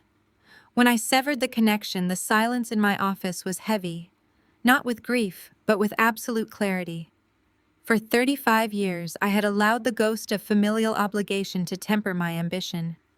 I had searched for a scrap of validation from people who were fundamentally incapable of giving it. Now I had something infinitely more valuable than my parents' approval. I had absolute leverage. Elijah did not need further instructions. We shifted immediately into corporate shark mode, operating with the synchronized lethality of a strike team. I authorized the release of $5 million from my firm's private acquisition fund. We bypassed the standard bureaucratic delays by wiring the capital directly into the commercial lender's holding account, paying a steep premium for an expedited transfer of the note. The predatory lending firm that had originally underwritten Trent's fraudulent bridge loan was absolutely thrilled to offload a high-risk toxic asset before it officially registered as a default. They had no idea they were handing me the keys to my family's kingdom. We spent the next 3 hours locked in my office, verifying every single clause of the legal transfer. Elijah coordinated with our senior attorneys, scrutinizing the UCC filings and validating the personal guarantor agreements that Calvin and Vivian had so foolishly signed. The paperwork was ironclad. They had bound themselves entirely to Trent's sinking ship. By 4 o'clock that afternoon, the digital ink was dry. The commercial note officially belonged to my firm. More importantly, the collateral schedule was fully transferred into my legal custody. I pulled up the digitized deed on my interactive display board.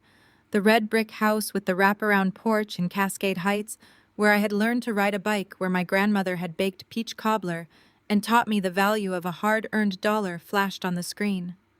It was no longer at the mercy of a Silicon Valley con artist or a greedy bank. It belonged to me. I stood in front of the screen, mapping out the sheer scale of the generational betrayal. Calvin and Vivian had been willing to throw away our bloodline's only tangible asset to buy their way into a country club aesthetic. They had handed over Big Mama's legacy, a fully paid-off historic home representing decades of hard work and resilience, to a man who leased his sports cars and lied about his seed capital. They risked our history to buy proximity to whiteness and fake tech bro status. It was a betrayal so profound, it severed whatever lingering biological loyalty I had left. I was not going to save them. I was going to execute a hostile takeover of their lives. I fully expected panic. I expected Calvin to show up in my lobby begging on his knees. I expected Vivian to call my private line screaming about lawsuits and Christian forgiveness. But Thursday passed in complete silence. Friday morning arrived the exact moment the balloon payment on Trent's loan was scheduled to hit. Still nothing. No calls, no frantic emails from their attorneys. It was Elijah who figured out why. He walked into my office just before lunch carrying his tablet with an expression of sheer disgust twisting his features. "You need to see this," Jada Elijah said, setting the device down flat on my mahogany desk. "They are completely delusional." I looked down at the screen. It was Trent's Instagram page. The newest post uploaded less than an hour ago was a perfectly staged high-definition photograph taken on the manicured terrace of the Oak Ridge Country Club. Trent was standing in the center, wearing a tailored linen suit with his arm wrapped tightly around Chloe. She was smiling brightly, wearing a designer tennis dress that cost more than her monthly car payment. Flanking them were Vivian and Calvin. Vivian was holding a crystal champagne flute, looking like the proud matriarch of an elite dynasty.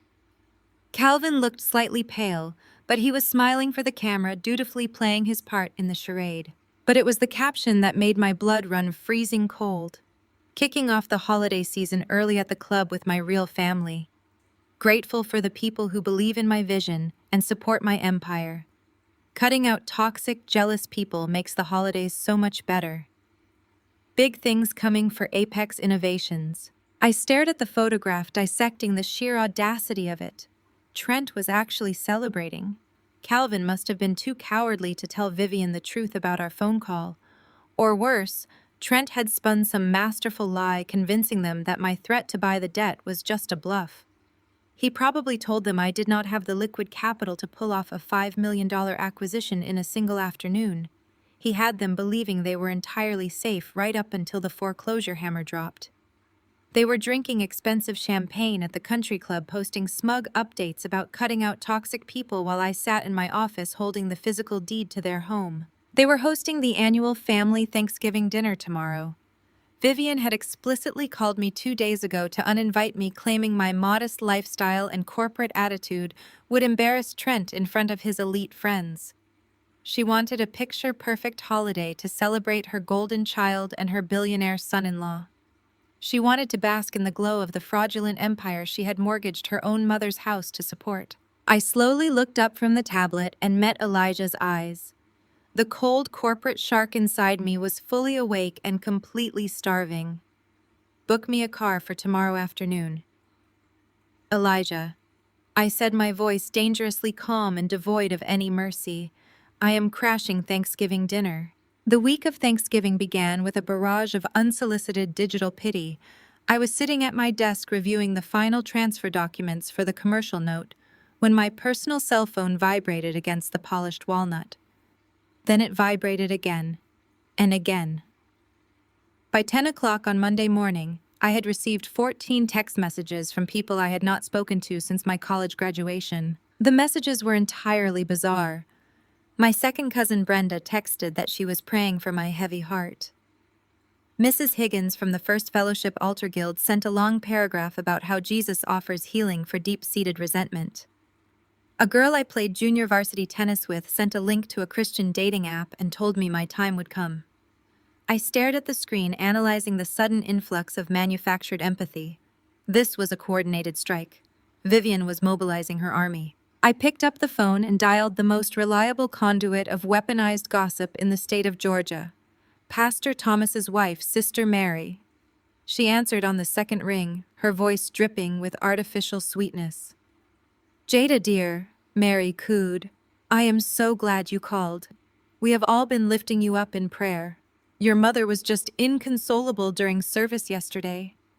I leaned back in my leather chair. What exactly was Vivian inconsolable about Mary? There was a dramatic sigh on the other end of the line. "You know Vivian is a proud woman, Jada." But she broke down at the altar call. She told the entire congregation about your mental health struggles. She said you are having a severe midlife crisis, because you are 35 and completely alone. She wept while she explained how your jealousy over Chloe's beautiful marriage has finally pushed you over the edge. I kept my voice perfectly flat. And how exactly has my jealousy pushed me over the edge? Mary lowered her voice, adopting a tone of conspiratorial horror. Vivian said you tried to use your corporate connections to illegally freeze Trent's business accounts. She said you are so desperately envious of Chloe bagging a brilliant, wealthy tech CEO that you are trying to frame him for fraud out of pure spite. She asked the whole church to pray that you find a man of your own, so you can stop trying to destroy your sister's blessings. I did not react. I did not raise my voice. I simply thanked Mary for her prayers and ended the call. The strategy was brilliantly insidious. Calvin and Vivian knew they were backed into a corner. They knew I held the deed to Big Mama's house, and that Trent's entire empire was a house of cards ready to collapse. So instead of facing the music, they went on the offensive. They were preemptively destroying my credibility. When Trent's company inevitably went bankrupt and the house was seized, they had already planted the seed. The entire Oak Ridge Country Club and the First Fellowship congregation would believe it was not Trent's financial incompetence that ruined them. They would believe it was the vindictive sabotage of a bitter, lonely spinster. Vivian had spent my entire life weaponizing my single status. Every holiday dinner, she would parade Chloe's latest wealthy boyfriend around the dining room while handing me the carving knife and telling me to make myself useful in the kitchen since I was not providing her with any grandchildren. She had always measured a woman's worth by the tax bracket of the man she married. Now she was using that same outdated misogyny as a shield to protect a criminal. Elijah walked into my office carrying his tablet. His jaw was set in a tight line. "You need to see Chloe's latest social media updates," he said, sliding the device onto my desk. I looked at the screen. Chloe had posted a 20-minute live stream video.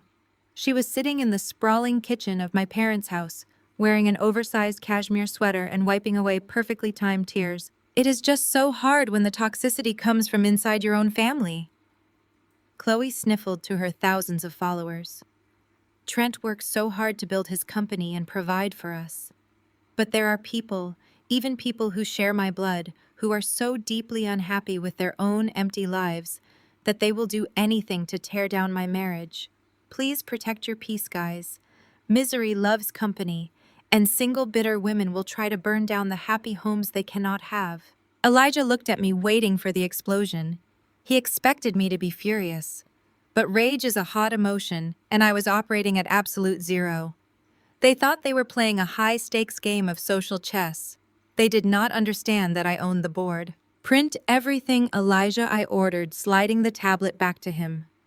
"I want hard copies of the commercial note. I want the deed to Big Mama's house showing my firm as the primary lien holder. I want the corporate structuring documents that prove Apex Innovations is a hollow shell company with zero capital, and I want the default notices." Elijah nodded, a sharp gleam in his eye. "How do you want them presented?" "Bind them in heavy black leather portfolios," I said, standing up and smoothing the lapels of my suit. "One portfolio for Calvin, one for Vivian, one for Chloe, and one for Trent. I want the paper quality to be immaculate.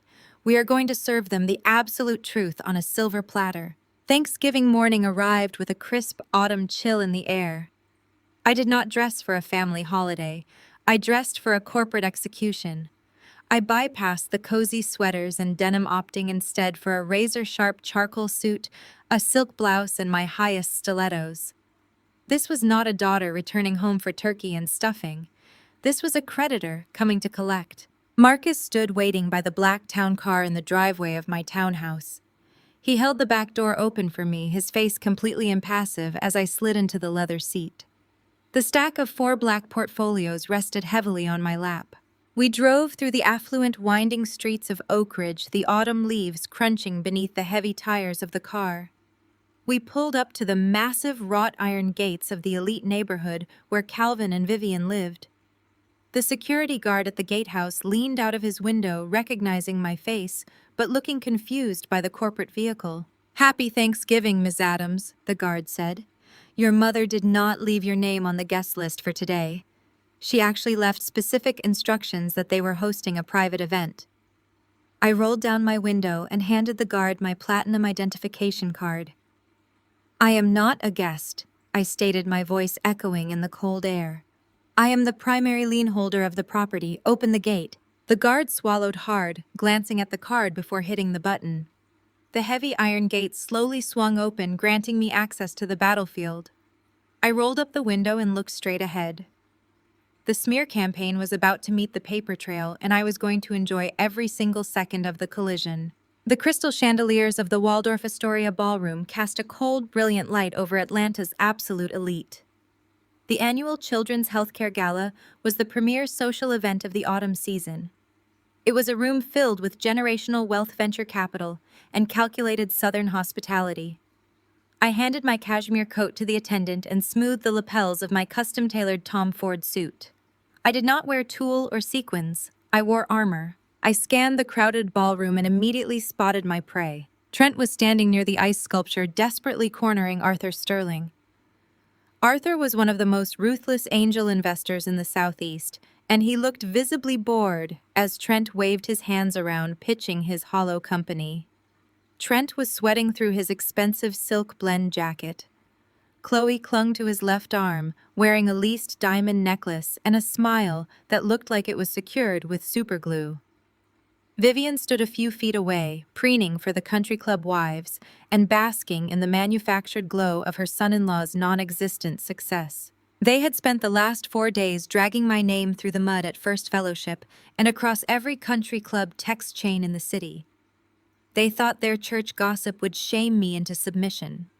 They thought calling me a bitter, jealous spinster would somehow neutralize the financial guillotine hanging over their heads. I signaled a waiter for a glass of sparkling water and began walking deliberately toward their circle. Vivian spotted me first.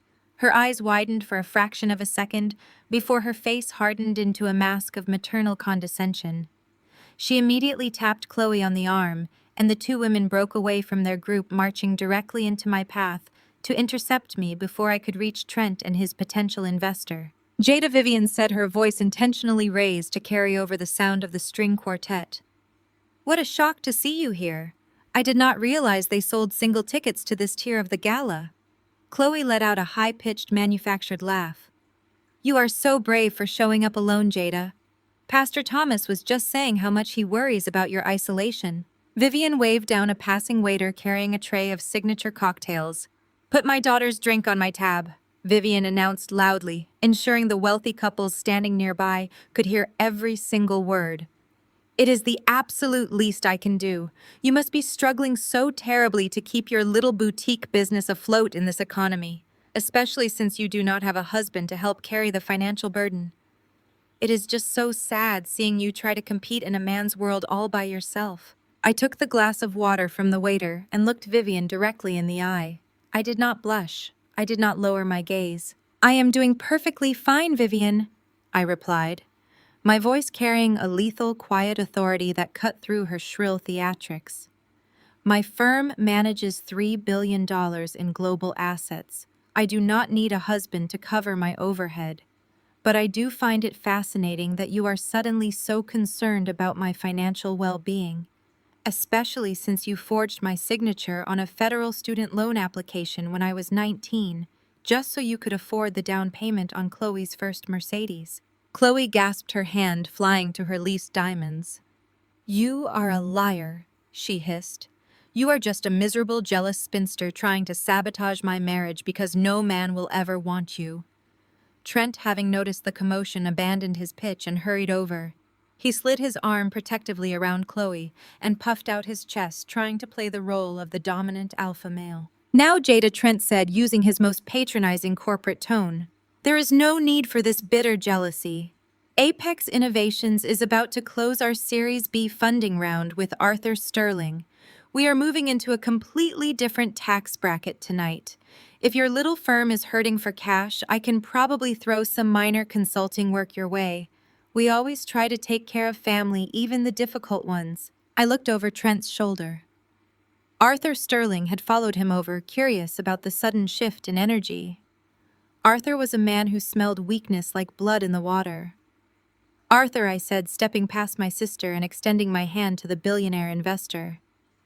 Jada Adams, Managing Director at Vanguard Financial. It is a pleasure to finally meet you in person. Arthur's eyes lit up with immediate recognition. He took my hand and gave it a firm, respectful shake. Jada Adams, I have read your quarterly market analysis. Your takeover of the Peterson portfolio last month was an absolute masterclass in aggressive acquisitions.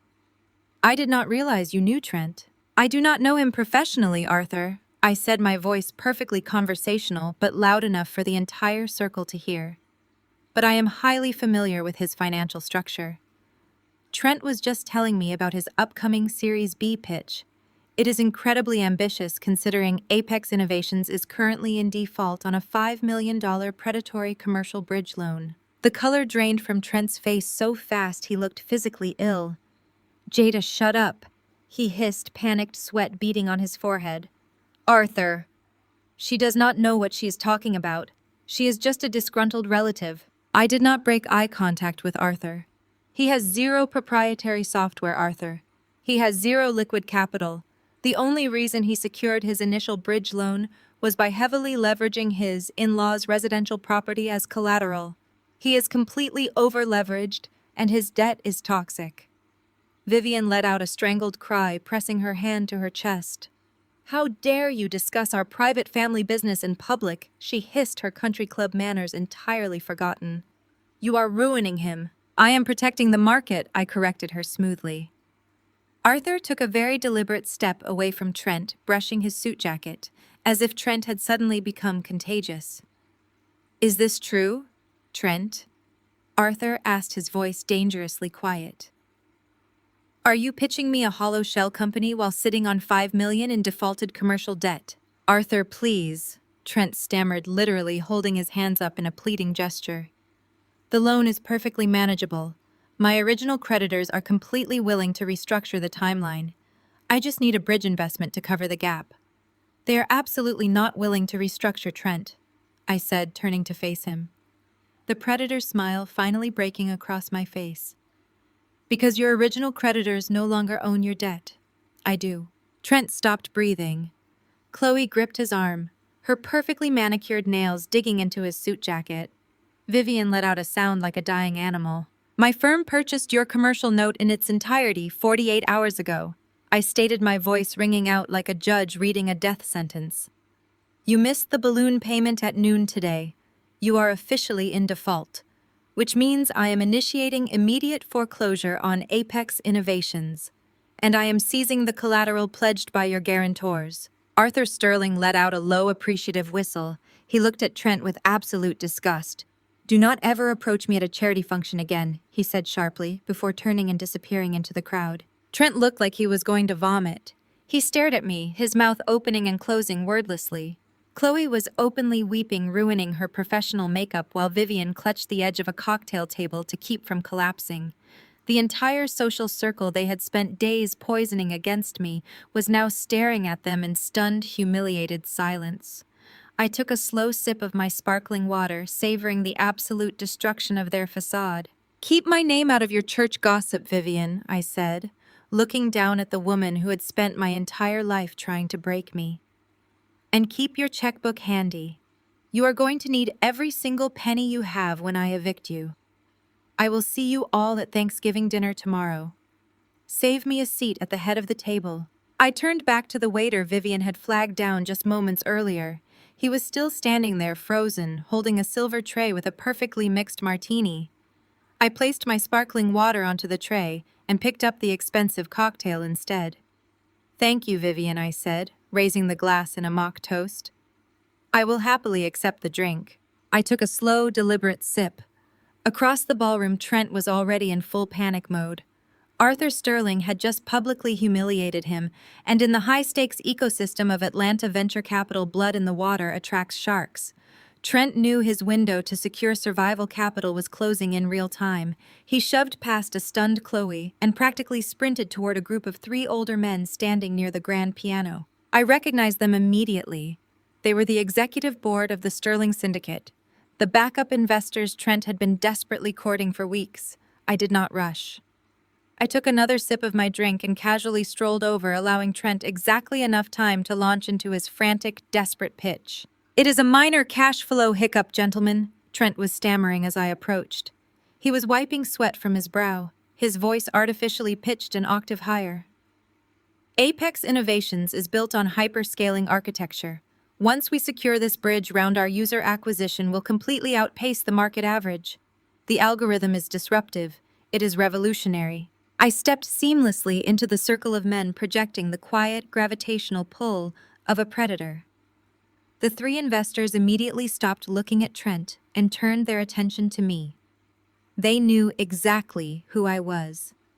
Jada Adams did not attend charity galas to socialize. I attended to conduct hostile takeovers.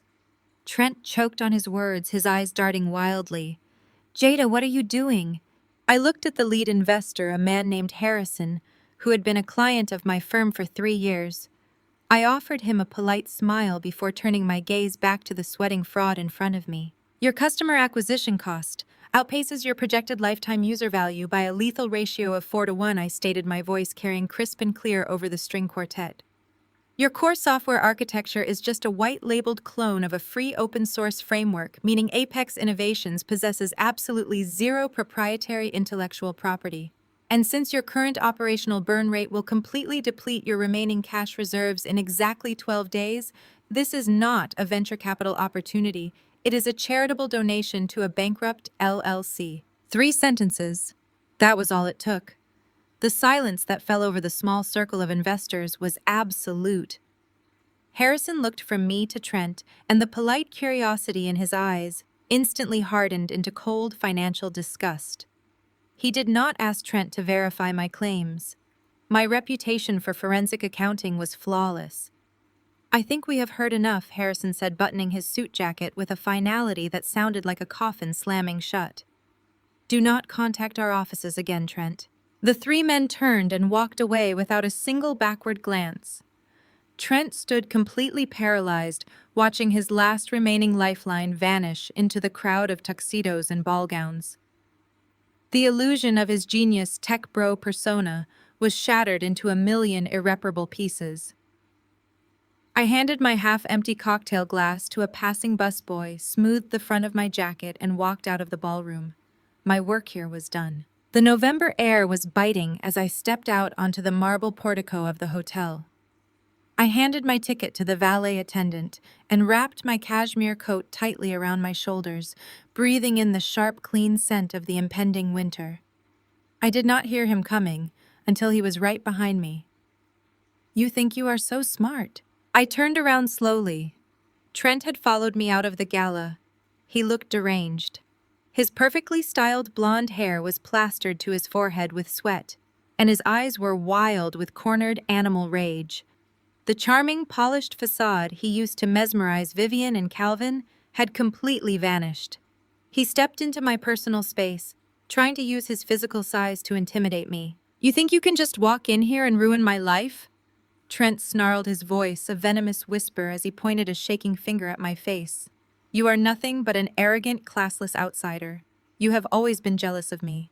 You are jealous because I walked into your family and your own parents treated me better than they ever treated you. They look at you and they just see a cold, bitter woman who does not know her place." I stood perfectly still, letting his racist, elitist vitriol wash over me like dirty water.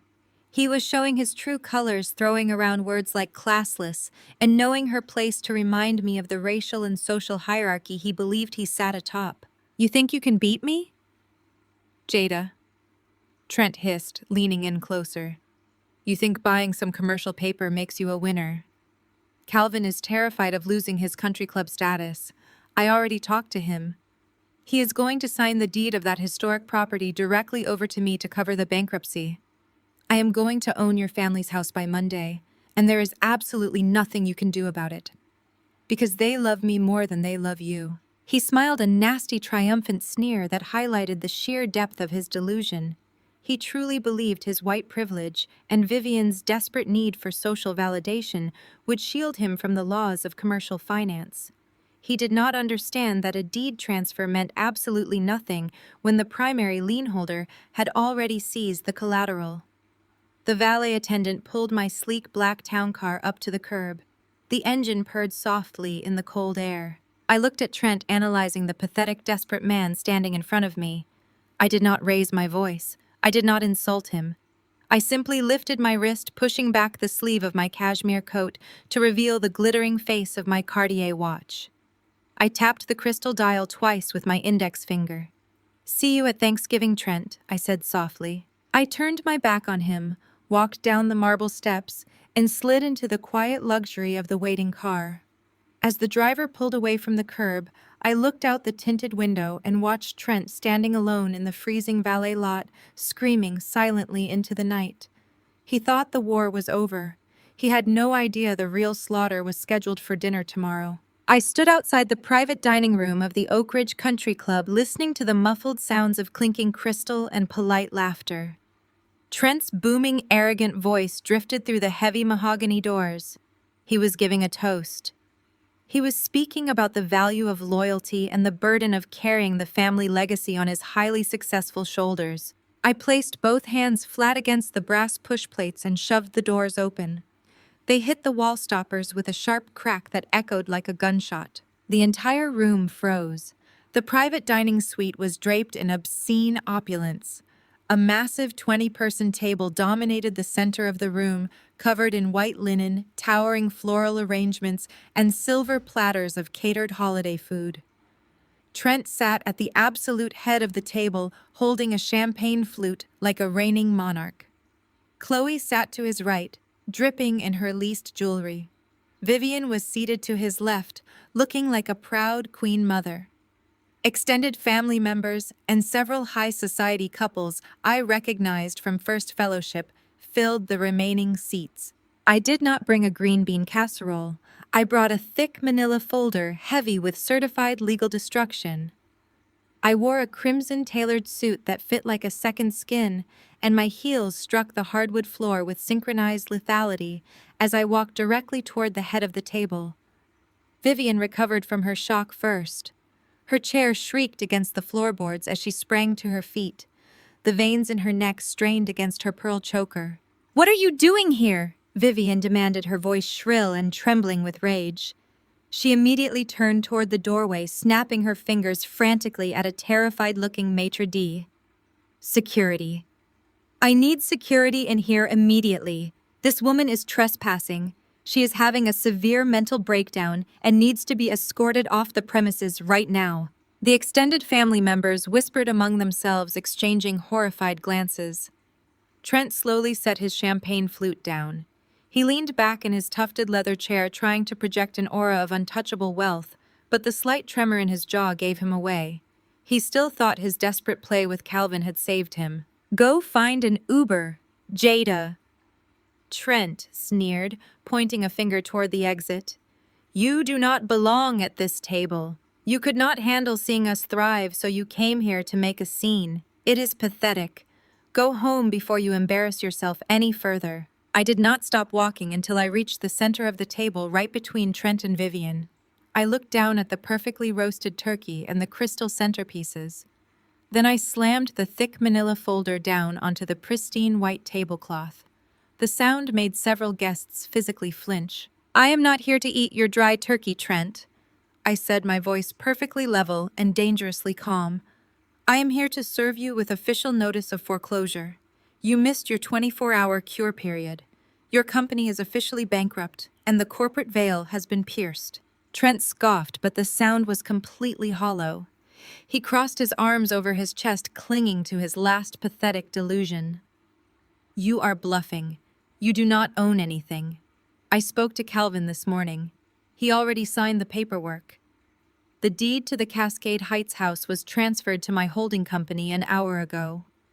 I own your precious family home, Jada. I used it to collateralize a new line of credit. You have absolutely no leverage." A collective gasp rippled through the extended family. Vivian whipped her head to look at Calvin, who was suddenly trying to make himself as small as possible in his chair. "Calvin, what is he talking about?" Vivian shrieked, her carefully maintained country club composure entirely fracturing. You signed Big Mama's house over to Trent. You told me you were just restructuring the insurance policy. Calvin refused to look at her, staring down at his empty porcelain plate, while his face flushed a deep, guilty crimson. He did what he always did. He took the path of least resistance and handed over our only generational asset to a con artist because he was too cowardly to face the truth. I reached into the manila folder and pulled out a single sheet of watermarked paper, sliding it across the table until it rested right in front of Trent. You really are phenomenally stupid, I said, looking down at him with absolute contempt. A deed transfer is completely legally void if the property is already encumbered by a primary lien holder. Did you really think you could secretly transfer the title of a house that is already acting as the sole collateral for your defaulted $5 million commercial note? Trent stared at the paper. His arrogant smirk slowly melted away, replaced by a mask of sheer, unadulterated panic. I bought your debt entirely, Trent! I continued, making sure my voice carried to the furthest corners of the room. I own the commercial note, which means I hold the primary lien on the Cascade Heights property. Calvin's signature on your fraudulent transfer document is entirely worthless. You cannot collateralize an asset that already belongs to me. Chloe leaped out of her chair, her face twisted in fury.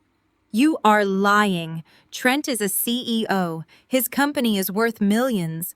You are just a bitter, jealous woman trying to ruin our holiday because nobody loves you. I turned my gaze to my sister. The least diamonds around her neck suddenly looked exactly like what they were. Fake. Your husband is not a CEO, Chloe, I stated cleanly.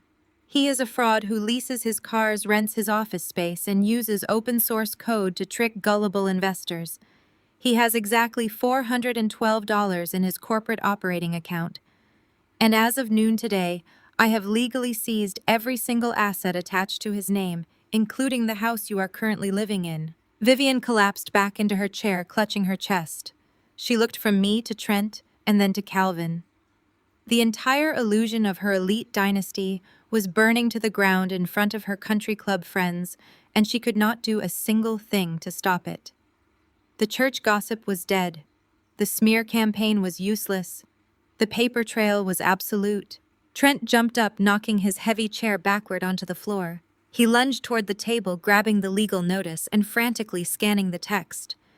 His breathing turned ragged as his eyes darted across the irrefutable proof of his financial execution. You cannot do this! Trent gasped, his voice cracking as the reality of his ruin finally crushed his ego. We are family. You cannot just throw us out on the street. I looked at the people who had spent my entire life making me feel small. I looked at the mother who called me a spinster, the sister who paraded her fake wealth to humiliate me, and the father who gambled away my grandmother's legacy for a country club membership. I buttoned my suit jacket and offered Trent a smile that held absolutely zero warmth. I already did. Pack your bags. You have until Monday morning to vacate my property. Vivian's face transformed into a mottled, unhealthy purple. The reality of my words that I owned their home, that they were being evicted, hung over the opulent dining table like thick, suffocating smoke. But Vivian was a creature of absolute denial. When cornered, her instinct was always to rely on the artificial social hierarchy she worshipped. Get her out! Vivian shrieked, her voice cracking as she pointed a shaking finger at my face. She turned wildly toward the mahogany door, snapping her fingers in a frantic, erratic rhythm. Mr. Kensington, security! Get security in here right now! The country club manager, an impeccably dressed man named Mr. Kensington, hurried into the private dining suite, followed closely by two burly security guards. Vivian let out a loud breath of relief, instantly adjusting her posture to project the image of a deeply offended matriarch. Mr. Kensington! Thank goodness! Vivian gasped, pressing a hand to her pearl choker. My estranged daughter has clearly lost her mind. She is trespassing and making a scene in front of our esteemed guests. Have her removed from the premises immediately. I want her guest privileges permanently revoked. Trent crossed his arms over his chest, leaning back in his chair with a smug, revived sneer. You heard your mother, Jada. Go find an Uber. You do not belong at this table. Mr. Kensington did not look at Vivian. He did not signal the guards to grab me. Instead, he walked deliberately around the massive table, stopping exactly 2 feet behind my right shoulder. He clasped his hands behind his back and bowed his head slightly. "Is there an issue with your dining suite, Miss Adams?" Mr. Kensington asked, his tone radiating absolute deference. Vivian's mouth dropped open. Trent stared at the manager, his eyes bulging out of his head, as if he had just witnessed a magic trick. The extended family members, the aunts and uncles who had spent years nodding along to Vivian's boasting, sat completely paralyzed in their chairs. "No, Mr. Kensington," I replied, smoothing a non-existent wrinkle from my crimson jacket. "Everything is proceeding exactly to schedule." I turned my attention back to Trent, who was gripping the arms of his tufted leather chair so hard his knuckles were stark white. I reached into my thick manila folder and pulled out a fresh stack of stapled papers. I tossed them directly onto Trent's plate, right on top of his carved turkey and cranberry sauce. "Actually, Trent, you mentioned a moment ago that I did not belong at this table," I said, my voice carrying the lethal precision of a corporate blade. "But the reality is you do not belong at this club. Because Vanguard Financial finalized the acquisition of Oak Ridge Country Club's distressed commercial real estate portfolio at 9 o'clock yesterday morning." I leaned forward, placing both hands flat on the table, invading his space. "I am your landlord now, and considering your platinum membership dues are currently 90 days in arrears, you are technically trespassing on my property." The dead silence that followed was absolute. The clinking of silverware had stopped entirely. The only sound in the room was the ragged, panicked breathing coming from Trent's side of the table. "That is impossible," Chloe whispered. Her voice was thin, reedy, and stripped of all its usual arrogance. She looked at Trent, her eyes wide with mounting terror. "Trent, tell her she is lying. You are a CEO. You have millions in venture capital. Tell her." Trent opened his mouth, but no sound came out. He looked like a fish suffocating on dry land. "He cannot tell you that, Chloe," I said gently, though there was zero pity in my eyes. "Because Trent is completely broke." I pulled out the next document from my folder and held it up for the entire table to see. Document 1. I announced, letting the heavy silence amplify my words. Trent's personal and corporate bankruptcy filings, filed in Delaware, Nevada, and California, regarding his previous 3 failed startups. I dropped the filing onto the table and pulled out the next sheet. Document 2. A comprehensive forensic credit report. Your wealthy husband has a credit score of 512. Every single one of his personal credit cards is maxed out. That leased Mercedes AMG you have been parading around Buckhead in is 3 months behind on payments. The leasing company issued a repossession order last Tuesday." Chloe let out a strangled gasp, her hands flying to her mouth. No, we own that car. Trent bought it for my birthday." "Trent cannot even afford to buy you a value meal," I corrected her, sliding a bank statement across the linen cloth. "He has been using the bridge loan he secured with Big Mama's house to pay the minimum balances on his personal debts. He used our generational family wealth to fund a fake billionaire lifestyle. And worse, Chloe, he used your name to do it." Chloe blinked rapidly, her chest heaving as she struggled to draw breath. "My name. He opened 4 new lines of credit using your social security number because his own credit is toxic," I stated, watching the blood drain completely from her face. "You are legally on the hook for over $200,000 in unsecured consumer debt. You are financially ruined, Chloe, just like him." "You are lying!" Vivian screamed, slamming both fists onto the table, causing the crystal water goblets to topple over. "Trent is a genius. He bought Chloe a $50,000 diamond necklace for their anniversary. Look at it." Vivian pointed frantically at the glittering stones resting against Chloe's collarbone. I did not even blink. I just looked at the necklace and let out a soft, mocking laugh. "It is cubic zirconia, Vivian," I said. "Leased from a high-end prop house in Midtown. The rental agreement is right here in this folder. He pays $400 a month to lease fake diamonds so you two can take pictures for Instagram." Chloe looked down at her chest. She grabbed the necklace, her manicured fingers pulling at the stones as if they suddenly burned her skin. She yanked the chain, ripping the clasp apart, and letting the fake diamonds clatter against the silver serving platters. "Trent!" Chloe shrieked, her voice cracking into a hysterical, uncontrollable sob. "Trent, say something. Tell me she is lying." Trent finally looked at his wife. He did not look like a brilliant tech savior. He looked like a cornered coward. "Chloe, baby, I can fix this. I just need a little more time. The algorithm is solid. I just need to find the right investor." "You used my social security number!" Chloe screamed, her voice reaching a pitch that made the guests wince. "You mortgaged my grandmother's house. You told me you were a billionaire." "I was protecting the brand," Trent yelled back, his own panic finally breaking through his polished exterior. "You wanted the lifestyle, Chloe. You wanted the country club and the luxury cars. How did you think I was paying for it all? We were an investment." "I am going to throw up!" Chloe sobbed, burying her face in her hands and weeping violently into the tablecloth. I turned my gaze to Vivian, the proud, arrogant matriarch who had spent 35 years making me feel like an ugly, unworthy failure, was completely destroyed. She was staring at Trent with an expression of sheer apocalyptic horror, finally realizing that the man she had worshipped was the architect of her complete demise. "You mortgaged Big Mama's fully paid-off house for fake diamonds and leased cars," I said to Vivian, my voice dropping to a deadly whisper. "You traded your family's history and legacy for a country club aesthetic, and now you have absolutely neither." I picked up my empty manila folder and turned toward the door. "Mr. Kensington," I called out. "Yes, Miss Adams," the manager replied, stepping forward immediately. "Please escort these non-members off my property," I instructed, gesturing to the weeping, disastrous mess at the head of the table. "Their presence is disrupting my holiday." Mr. Kensington did not hesitate. He nodded sharply and motioned for the 2 security guards to advance toward the head of the table. The reality of the situation finally managed to penetrate the thick wall of denial surrounding my parents.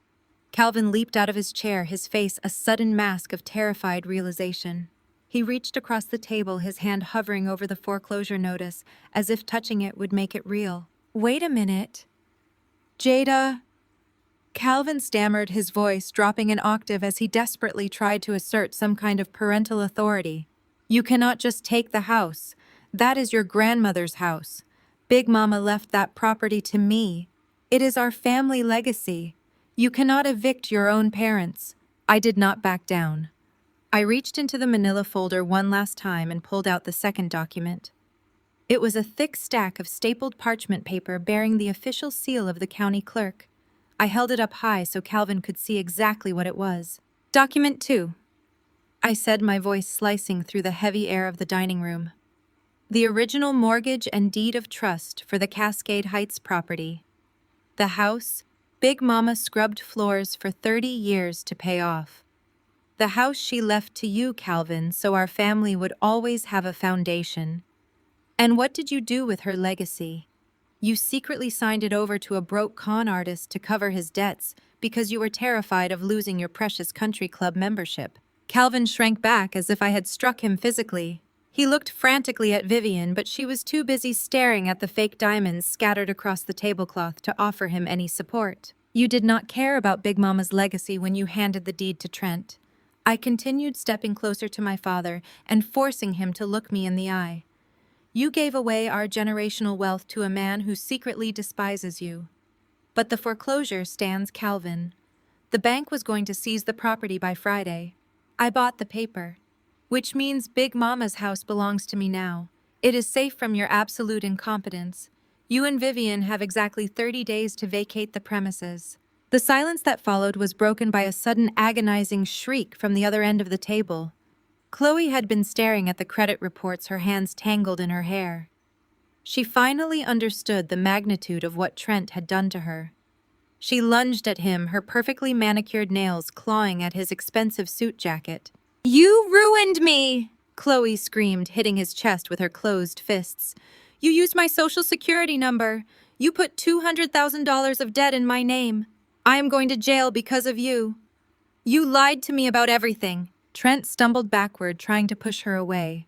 The polished, charming tech bro facade he had used to mesmerize my family for the past 2 years completely evaporated.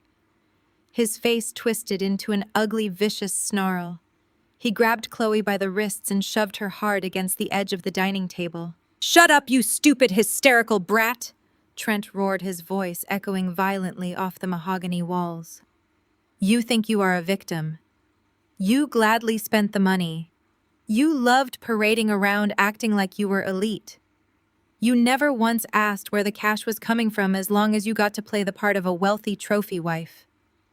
Trent turned his furious, wild eyes toward Calvin and Vivian. His chest heaved as he let all of his suppressed racist elite venom spill out onto the catered food. "And you two?" Trent laughed, a harsh, ugly sound that made the remaining guests recoil in disgust. "You were the easiest marks I have ever played in my entire life. You were so pathetic, so desperate for white validation and country club status that you practically begged me to take your money. I did not even have to try hard. You handed over your family home because you wanted a white savior to make you look important to your snobby little friends. You are all a joke." The sheer brutality of Trent's words hung in the air. The illusion was dead. He had stripped away every layer of Vivian and Calvin's social pretension and exposed their deepest, most pathetic insecurities to the entire room. Calvin let out a primal, furious roar. The humiliation finally broke his cowardly restraint. He launched himself across the space between them, tackling Trent to the floor. The two men crashed into a serving cart, sending a silver platter of roasted vegetables and a crystal pitcher of iced water shattering across the hardwood. "Get off me," Trent yelled, swinging a wild punch that caught Calvin in the jaw. Calvin retaliated, grabbing Trent by his tailored collar and slamming his head back against the floorboards. Mr. Kensington signaled the security guards, who immediately rushed forward to pull the two men apart, dragging a bleeding, cursing Trent away from my father. Vivian fell to her knees amidst the broken crystal and spilled water. Her perfect hair was a mess. Her designer dress was soaked. She scrambled across the floor toward me, grabbing the hem of my crimson trousers. She looked up at me with tears streaming down her face, her makeup running in dark, muddy streaks. "Jada, please!" Vivian sobbed, her voice cracking with absolute desperation. "Please do not do this. Do not take the house. Do not embarrass us like this. We can fix it. I am your mother. Calvin is your father. Chloe is your sister. You have to help us. Please remember we are blood." I looked down at the woman who had spent my entire life making me feel like a worthless outsider. I looked at the mother who had celebrated my sister's mediocre achievements while completely ignoring my relentless hard work. I felt absolutely nothing. No pity, no regret. Just the cold, clean satisfaction of surgical justice. I stepped back, pulling the fabric of my trousers out of her grasping hands. "Blood is what you bleed when you get cut, Vivian," I said, staring down at her kneeling form. "And you all cut me a long time ago." Before Vivian could respond, the heavy mahogany doors of the private dining suite swung open one final time. It was not the country club waitstaff. It was two uniformed police officers accompanied by a plain-clothes detective holding a leather folder. The officers stepped into the room, taking in the shattered glass, the weeping women, and the two men being held apart by security guards. The detective scanned the room and locked his eyes on Trent, who was bleeding slightly from his lip and breathing heavily in the grip of a security guard.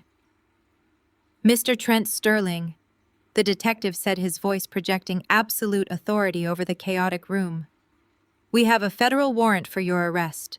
You are being charged with multiple counts of wire fraud, identity theft, and bank fraud. You have the right to remain silent." Trent froze, his face draining of whatever color was left. He looked at the police officers, and then he slowly turned his head to look at me. He finally realized the scope of the trap I had built. I had not just bought his debt to take his house. I had handed his fraudulent financial records directly to the federal authorities. I stood perfectly still, letting him see the quiet triumph in my eyes. I did not need to raise my voice. I did not need to scream or throw a tantrum. I had simply used his own arrogance to build his prison. The officers moved forward, pulling Trent's arms behind his back and snapping the heavy metal handcuffs around his wrists with a loud, decisive click. The detective did not pause to allow Trent to process his new reality. He gripped Trent by the bicep, and hauled him forward while a second officer read him his Miranda rights. The words cut through the stifling air of the private dining room with mechanical precision. You have the right to remain silent. Anything you say can and will be used against you in a court of law. Trent stumbled over his own polished loafers as they dragged him toward the double doors. He tried to straighten his posture, tried to salvage a shred of the arrogant tech savior persona he had spent years cultivating, but the awkward angle of his pinned arms made him look exactly like what he was: a common criminal caught in the act. The doors to the private suite were wide open, exposing the spectacle to the main dining hall of the Oak Ridge Country Club. It was prime dinner hour. The room was packed with Atlanta's most influential figures: venture capitalists, real estate developers, local politicians, and the elite elders of First Fellowship. They had all stopped eating. They had all stopped talking. The silence in the main hall was deafening. Trent Sterling, the man who had spent the last 2 years aggressively networking and boasting about his phantom millions, was being paraded through the center aisle in steel handcuffs. I watched from the threshold of the private suite as the perp walk commenced. Trent kept his head down, but he could not hide from the hundreds of eyes tracking his every move. Smartphones appeared from tailored suit jackets and designer clutch purses. Flashes illuminated the dim ambient lighting of the country club. The hushed whispers started at the tables nearest the door and spread across the dining room like a wildfire. Words like fraud and bankruptcy and federal indictment hissed through the crowd. Trent passed a table where 3 venture capitalists he had pitched just last week were seated. They did not look at him with pity. They looked at him with the cold, calculating disgust reserved for a bad investment. One of the men simply turned his back and signaled a waiter for the check. That was the moment Trent's spirit completely broke. A sob tore from his throat, a wet, pathetic sound that echoed over the string quartet playing softly in the corner. The officers marched him out the grand front entrance and into the flashing blue and red lights of the waiting patrol cars. I turned back to the private dining room. The wreckage of my family's delusions was scattered across the floor. Chloe remained exactly where Trent had shoved her, sitting among the broken crystal and the spilled iced water. She was staring at her hands, trembling violently. The reality of her situation was finally breaching her thick wall of entitlement.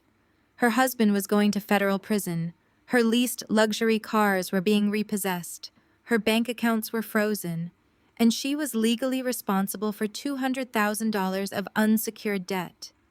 The trophy wife fantasy was dead. She was a broke, unemployed accessory to a federal crime. Chloe looked up at the remaining guests in the private suite. These were the high society couples she had bragged to the people she had relentlessly tried to impress with her fake diamonds and fabricated wealth. Please, Chloe begged, her voice a raspy, desperate whisper. Please, you have to know I had no idea. I did not know he was stealing. You have to believe me. The elite guests simply stared at her. Country club society operates on a strict code of self-preservation. Poverty is a distasteful inconvenience, but public scandal is a highly contagious disease. A woman in a dark green evening gown picked up her silk shawl and draped it over her shoulders. She looked down at Chloe with absolute glacial detachment. Let us go, Richard, the woman said to her husband. The air in here has become incredibly cheap. The couple walked out without a backward glance. Their departure was the signal the rest of the room needed. The remaining guests immediately stood up, abandoning their half-eaten meals. They grabbed their coats and purses, moving quickly toward the exit. They did not offer condolences. They did not offer assistance. They physically stepped around Chloe's weeping form as if she were a piece of discarded trash on the sidewalk. Vivian scrambled to her feet, her soaked designer dress clinging awkwardly to her legs. The panic in her eyes was absolute. Her entire identity, her carefully constructed matrix of superiority and social dominance, was evaporating in real time. Wait! Vivian cried out, reaching a hand toward a departing couple. Margaret, please do not leave. It is just a misunderstanding. We will have this sorted out by tomorrow. It is just a minor tax issue with Trent's firm. Margaret, A woman Vivian had considered a close confidant for a decade paused at the doorway. She looked at Vivian from head to toe, taking in the ruined hair, the frantic eyes, and the complete loss of dignity. "Your son-in-law was just arrested by federal agents," Vivian Margaret said, her tone dripping with aristocratic condescension. "And your estranged daughter just announced she owns your foreclosed home. Do not insult my intelligence by calling this a misunderstanding. Do not call my phone again." Margaret walked out, leaving Vivian standing alone in the center of the ruined dining room. Vivian let out a long, wavering wail. It was the sound of a narcissist realizing that her audience had permanently walked out of the theater.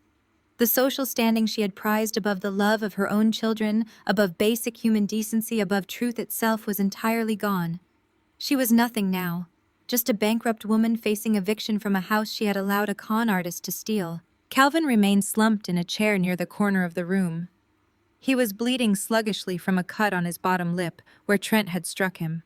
He stared blankly at the wall, his shoulders slumped under the crushing weight of his own cowardice.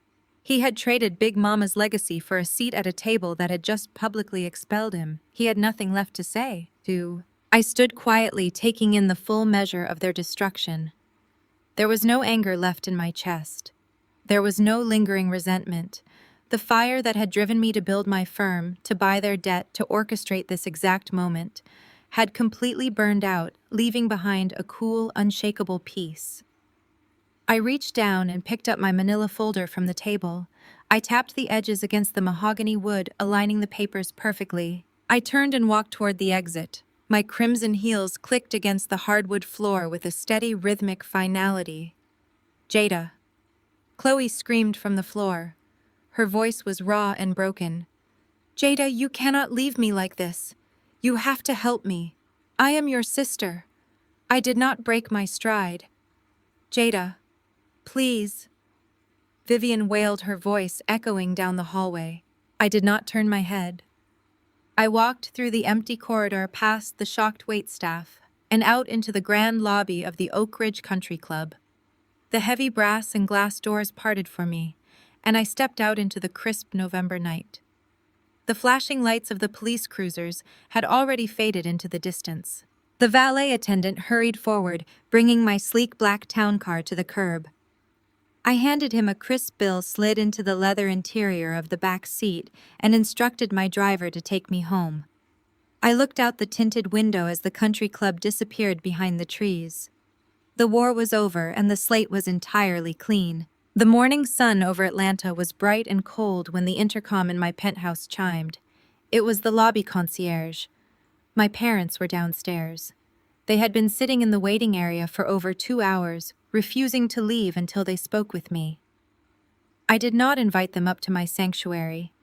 I simply poured myself a cup of black coffee, smoothed the front of my silk lounge pants, and took the private elevator down to the ground floor. Calvin and Vivian looked completely unrecognizable. The polished, arrogant veneer they had weaponized at the country club was entirely gone. Vivian was not wearing her signature pearls, and her face was pale and drawn. Calvin looked like he had aged 10 years overnight, his shoulders slumped in total defeat. The moment they saw me stepping out of the elevator, Vivian rushed forward, but stopped immediately when I held up a single hand to establish my boundary. "Jada, please," Vivian whispered, her voice hoarse and stripped of all its usual condescension. "Trent took everything. The bank froze our accounts pending the federal investigation. We have absolutely nowhere to go. Please tell us we can at least stay in Big Mama's house. You cannot put your own parents out on the street on Thanksgiving Day." Calvin stood behind her, wringing his hands, looking at the marble floor instead of my eyes. "We are so sorry, Jada. We were blind to what he was doing. We should have listened to you from the start. Please remember, we are blood. We are family." I looked at the two people who had spent my entire life making me feel small and insignificant. I felt nothing but the cool, quiet certainty of a closed chapter. I did not yell. I did not demand apologies or explanations. I simply reached into the leather portfolio I had brought down with me and handed Calvin a crisp white document. "What is this?" Calvin asked, his hands visibly shaking as he took the paper. "It is a standard residential lease agreement," I replied. my voice echoing slightly in the cavernous lobby. You want to stay in Big Mama's house? You can rent it from me. The monthly rate is listed on page 2. It is exactly market value for a premium property in Cascade Heights. There are no family discounts, and there are no grace periods. You miss a single payment by so much as one day, and I will have my property manager file the eviction paperwork immediately. Vivian stared at the lease, her mouth opening and closing as she tried to process the new reality. Rent. From our own daughter. How are we supposed to afford this right now? I suggest you find employment, Vivian, I stated cleanly, matching her historical coldness. Retail is hiring for the holidays. I turned around and walked back toward the private elevator. I did not wait to hear their protests or their tears. My business with them was officially concluded. They had made their choices for decades, and now they were finally meeting the consequences. When the elevator doors opened directly into my penthouse, the contrast was immediate and overwhelming. The air was rich with the scent of roasted turkey, garlic, sage, and baking spices. Joyful soul music played softly from the surround sound speakers, filling the high-ceilinged space with absolute warmth. Elijah, my partner in both business and life, was standing at the massive kitchen island, laughing loudly as he pulled a golden roast from the oven. A dozen of my closest friends were crowded around the kitchen island, pouring wine, mixing side dishes, and sharing genuine, unfiltered joy. These were the people who had stood by me when I was sleeping on a worn mattress, working 80-hour weeks to build my firm. These were the people who saw my potential when I was just the family scapegoat. This was my true chosen family. Elijah looked up and caught my eye. He did not ask about the lobby encounter. He read the peace on my face and simply smiled, handing me a glass of my favorite vintage. Dinner is ready, he announced over the music. We gathered around the massive reclaimed wood dining table I had custom built for this exact space. There was no leased crystal, there were no fake diamonds or pretentious speeches about elite bloodlines. There was only real food, real laughter, and absolute loyalty. I took my seat at the head of the table. I looked down the long line of smiling faces and then turned my gaze toward the floor-to-ceiling windows. The entire skyline of Atlanta stretched out before me, glittering in the crisp autumn sunlight. I had not just survived the toxic environment my parents and sister created. I had conquered it. I had bought the farm, evicted the wolves, and built a table where only respect and love were served. Sometimes the trash takes itself out, but when it doesn't, it is perfectly fine to buy the garbage truck and do the heavy lifting yourself. If you have ever had to build your own table, let me know in the comments below. The profound lesson here is that a shared bloodline does not automatically equate to family, and loyalty should never require your own self-destruction. When toxic relatives use family ties as a weapon to demand endless sacrifices while offering nothing but disrespect, you possess the absolute right to walk away. True empowerment comes from reclaiming your boundaries and refusing to be a casualty of someone else's ego or incompetence. Sometimes the most healing act is to let those who mistreated you face the exact consequences they created, while you invest your energy into building a chosen family that genuinely values and celebrates you. Have you ever had to walk away from toxic relatives to build your own chosen family? Share your story in the comments below.